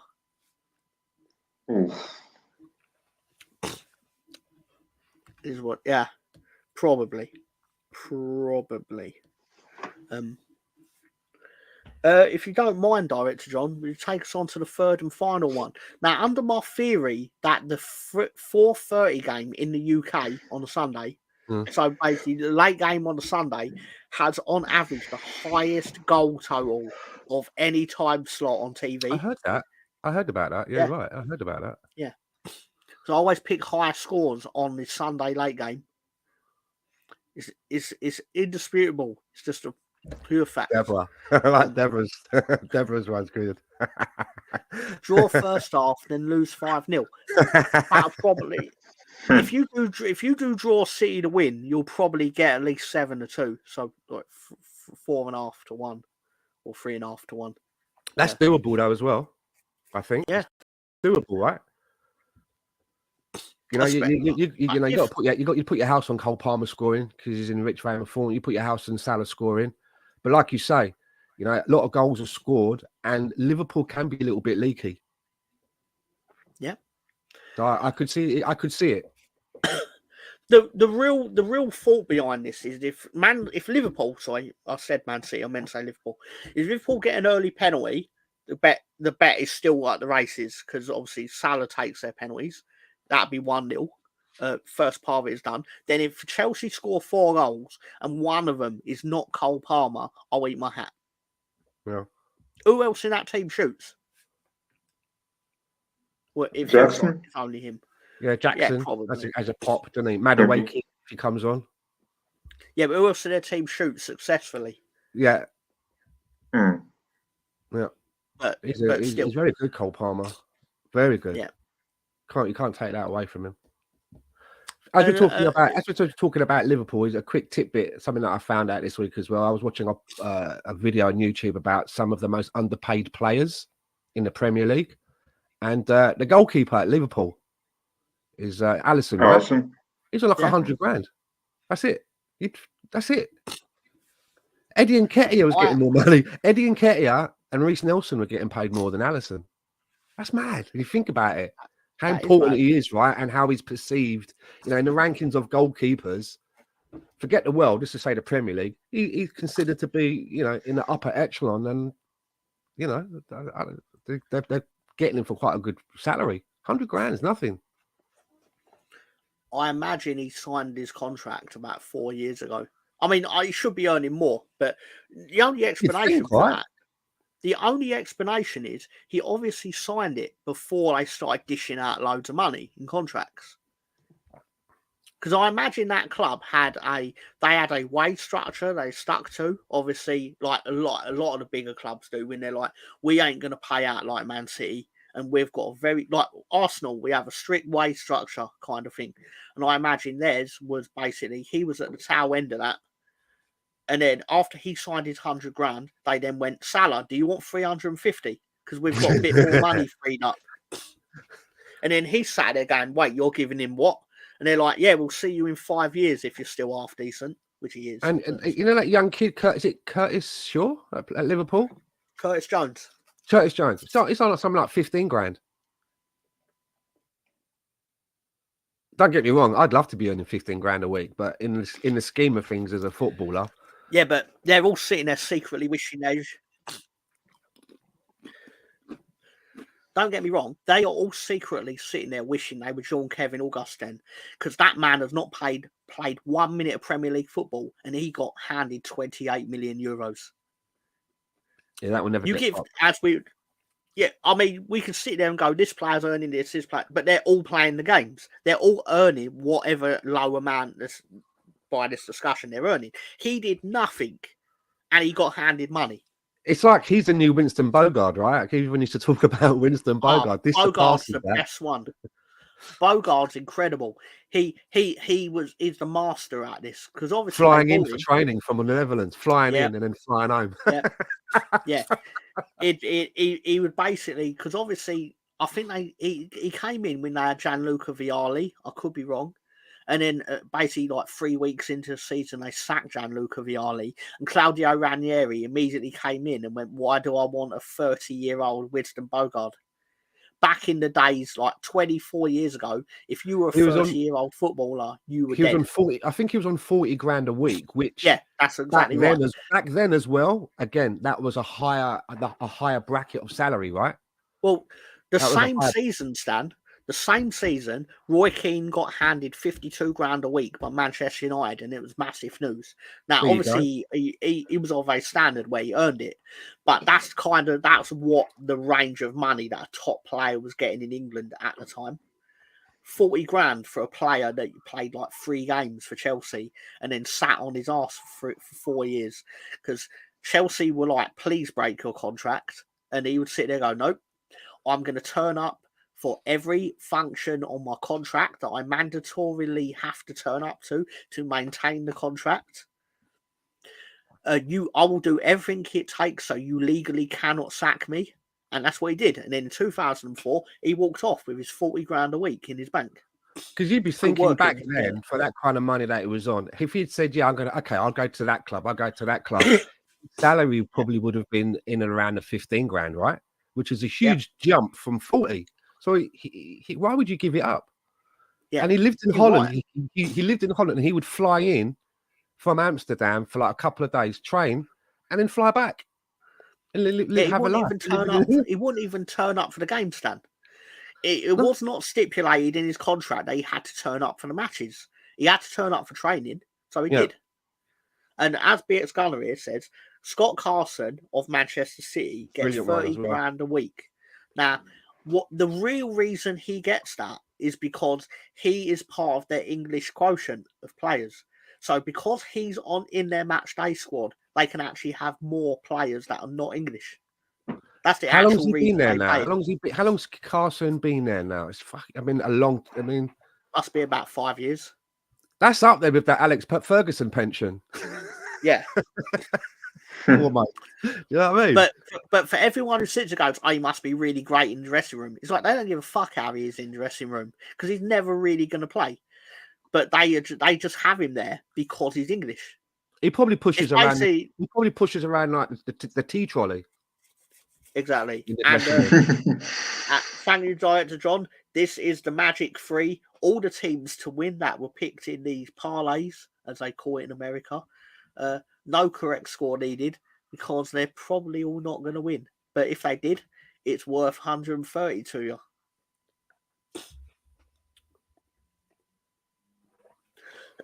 Anyway, as I'll say, thank you, Director John, for putting that together for us. Appreciate it. So, gentlemen, we've got 30 minutes left on the clock. Well, before you go anywhere, I got a call from a certain former Leeds manager as a sponsor of the week. So I don't know if you want to read it. Okay. We've got a new sponsor, have we?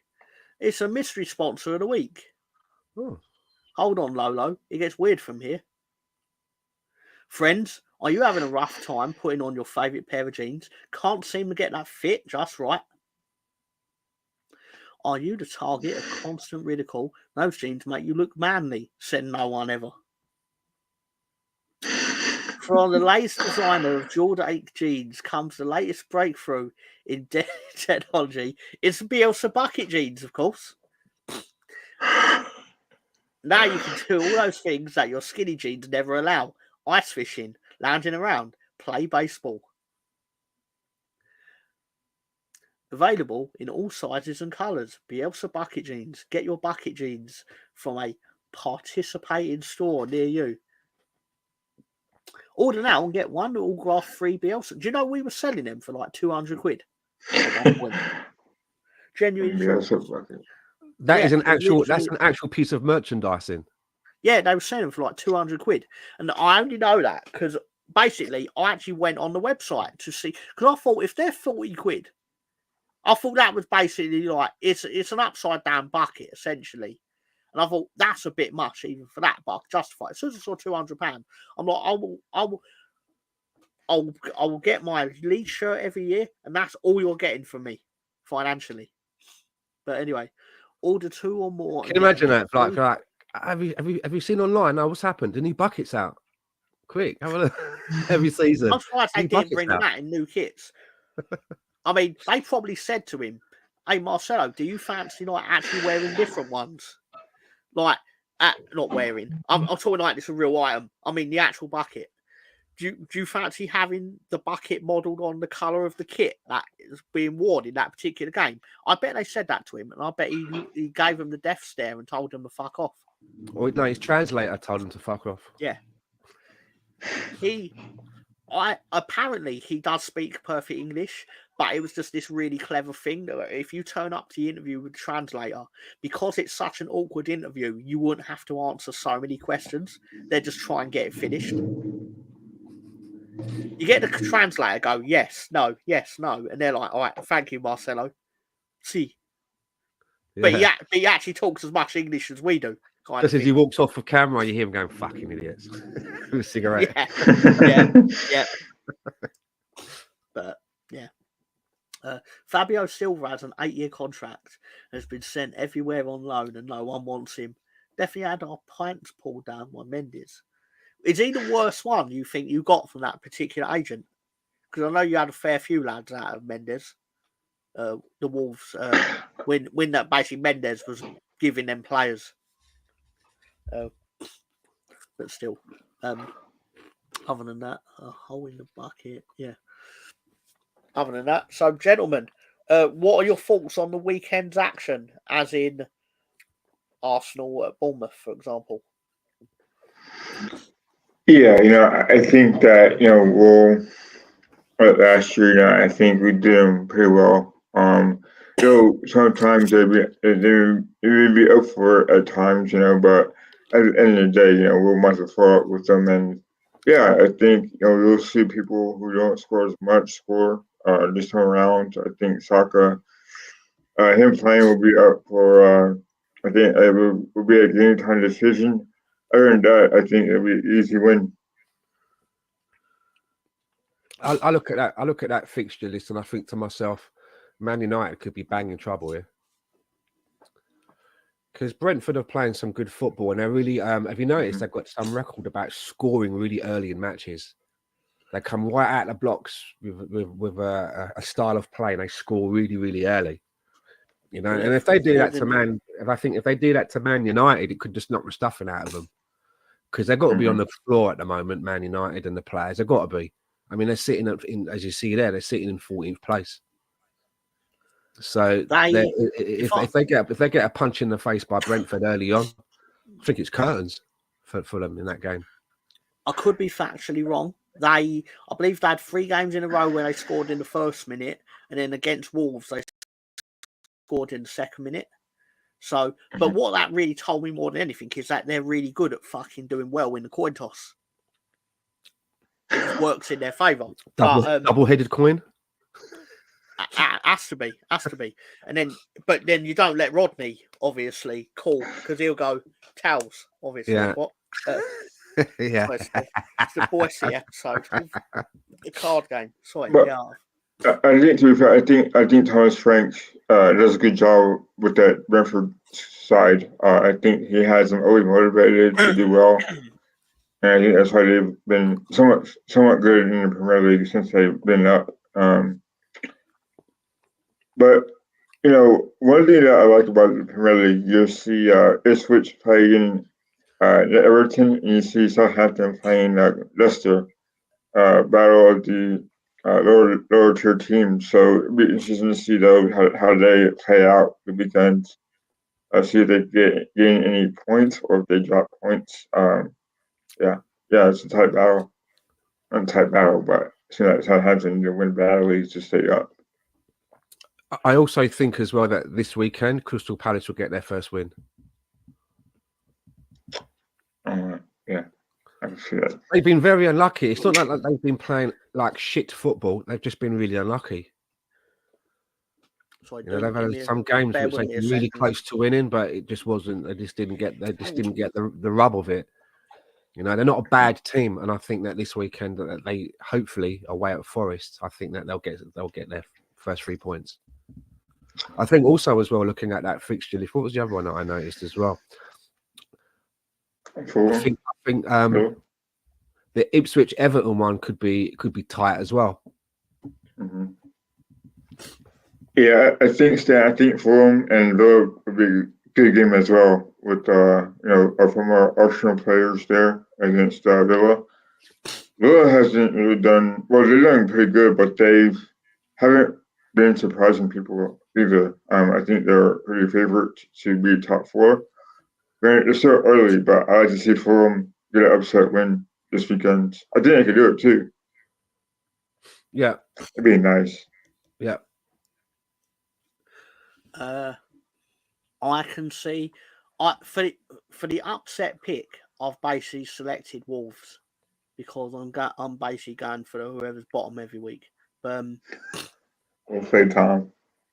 But other than I've not seen the points total, so I have no idea how this strategy is doing for me. But generally speaking, I think Man City are obviously going to win this, but just in case they don't.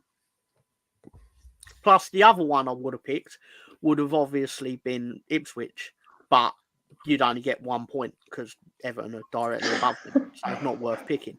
Yeah. Or Southampton as well, and you'd only get 5 points. So, generally speaking, what's the spread between Palace and Newcastle and Nottingham Forest? If only we had the table. Director John, can you put up the bottom half of the Premier League, please?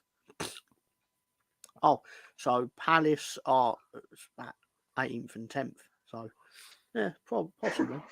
Yeah, I'm looking at. I think I'm going to go with Palace for our upset pick thing that we do.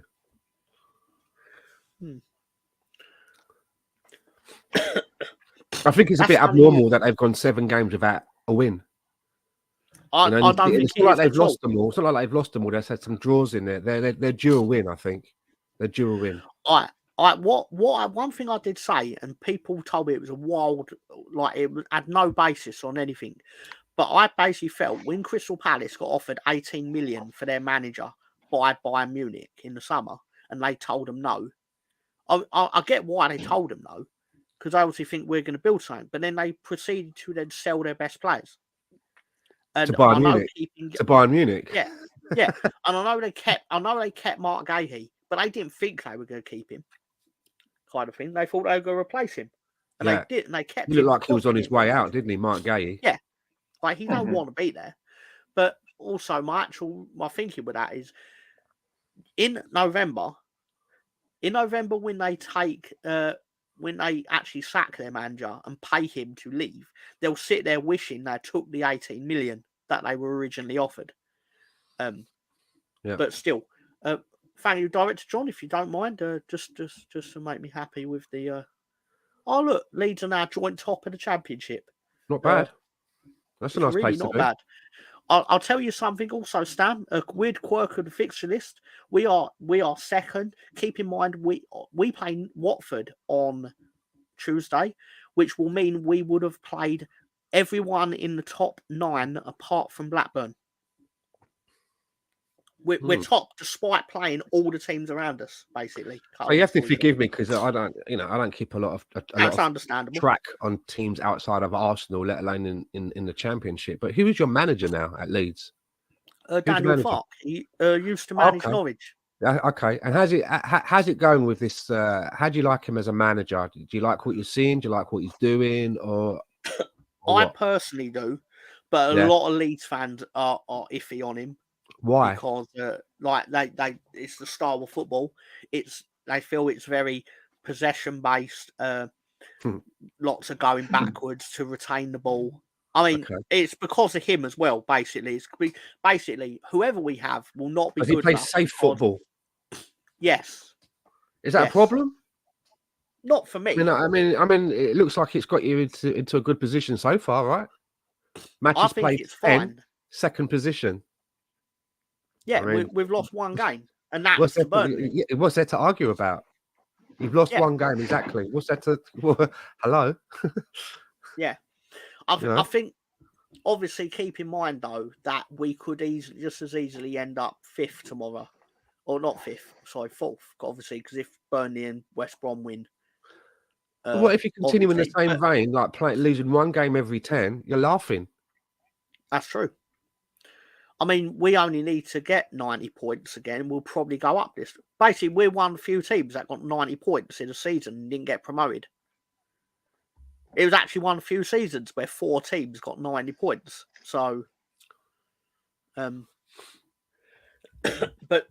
who's the standout goal scorer in the championship so far? I actually don't know. Haji Wright.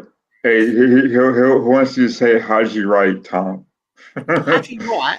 My favourite bit about Haji Wright is that he turned up at Ellen Road and played like he had the first touch of a sex offender.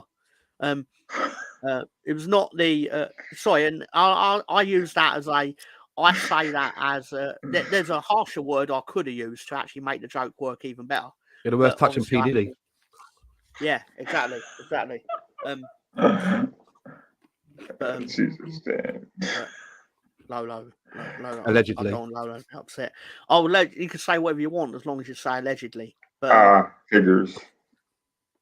I thought you were going to say you can say whatever you want. It's not your channel.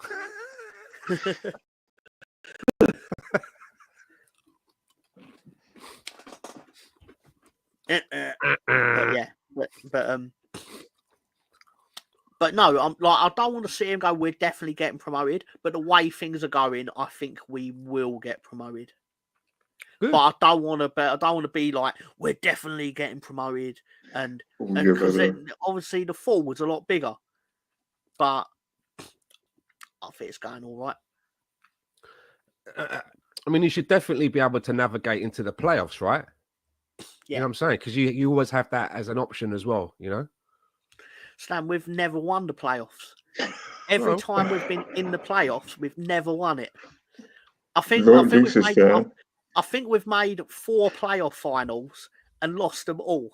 Oh, no. Because it, again, very Leedsy. The most Leedsy thing possible. Didn't Ryan do what's wrong when Leeds played Southampton? Right. He did, yeah. And it was depressing. It was depressing seeing your face, and I felt so bad for you. But it's like, you know what happened. It's ironic that game, right? And I will never take pleasure out of Leeds losing. Like I will not be like certain Arsenal fan channels, for example, and you all know what I'm talking about. But it just turned out that because Leeds United lost the playoff final, we all love Leeds had its highest viewership ever. And I don't think it'll ever get beaten again unless we lose another playoff final. I don't want us to lose another playoff final because I don't get any money from it. But I wouldn't even want to lose another playoff final if it meant I did get money for it. But you know what I mean. As in, it just showed a lot about the YouTube psyche of how it works. People will watch you when they think you're going to have a meltdown. And to be fair, I partly did. But yeah, don't forget, on Sunday, we're going to review Leeds United versus Sheffield United. Spoiler, it's going to be a happy show, kind of. Tom, sorry, but how long do those shows usually last? 24 hours. Usually about 2 hours. Okay. It depends how much we have to talk about. I mean, don't get me wrong. It's not like the full Nelson where like it starts at like midnight on Saturday and it could finish at like 4 o'clock on the Monday. It's not like that. But I'm sorry, you said the full Nelson, so I'm just reminiscing. Those were some good times. Those were days. It really was. It really was.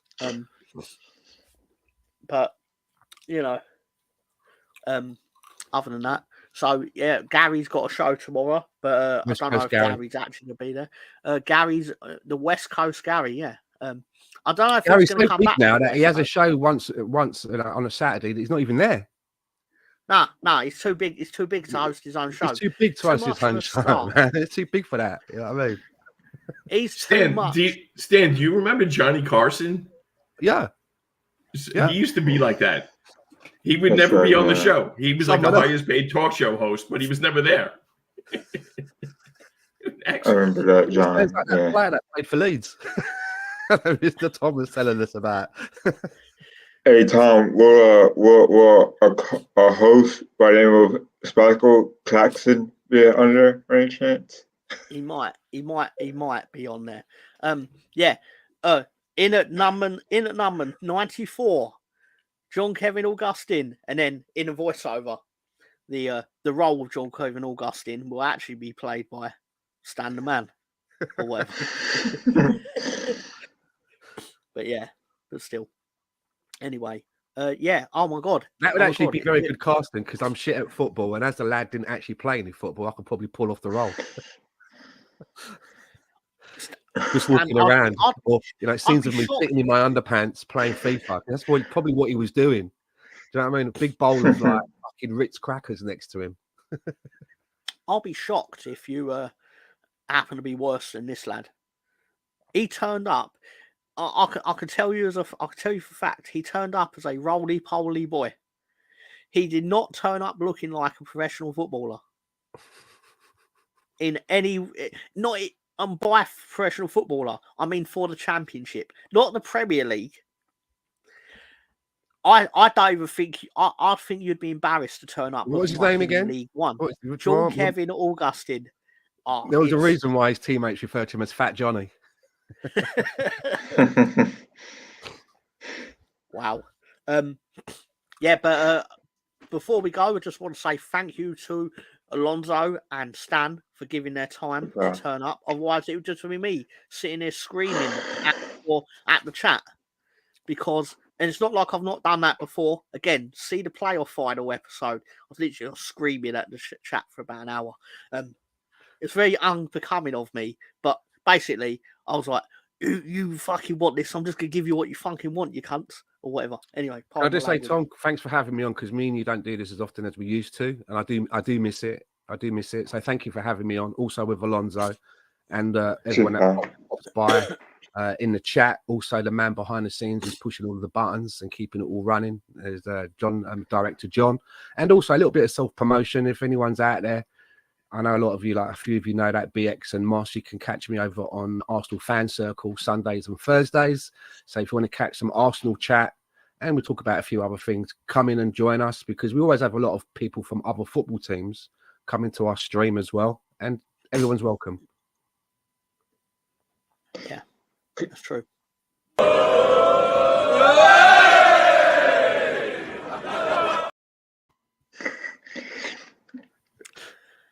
Well, there is that.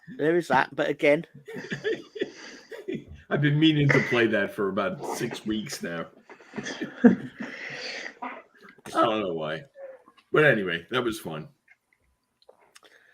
I've enjoyed this. And again, Stan's right. I haven't done enough of this as we probably should. But that being said, thank you to Director John for being the omnipotent man in the eye in the sky. I've got 46 ways of saying that, and I never remember the same one twice. Thank you guys for giving your time up for this. I really do appreciate it. For the same reason, otherwise I'd be sitting on my own, having a go at people in the chat, which again is also fun.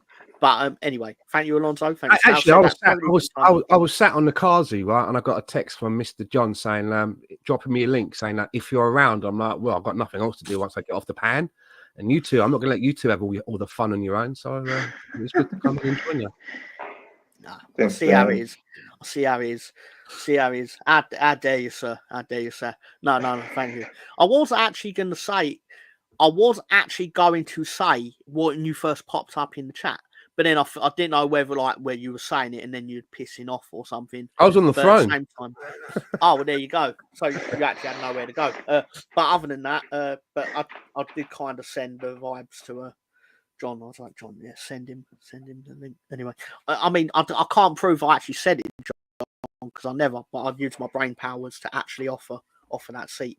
Anyway, it's whatever. I've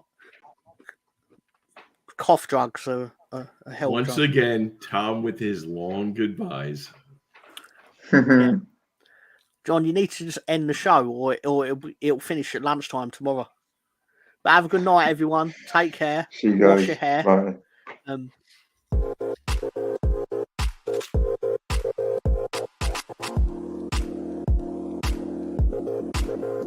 Bye.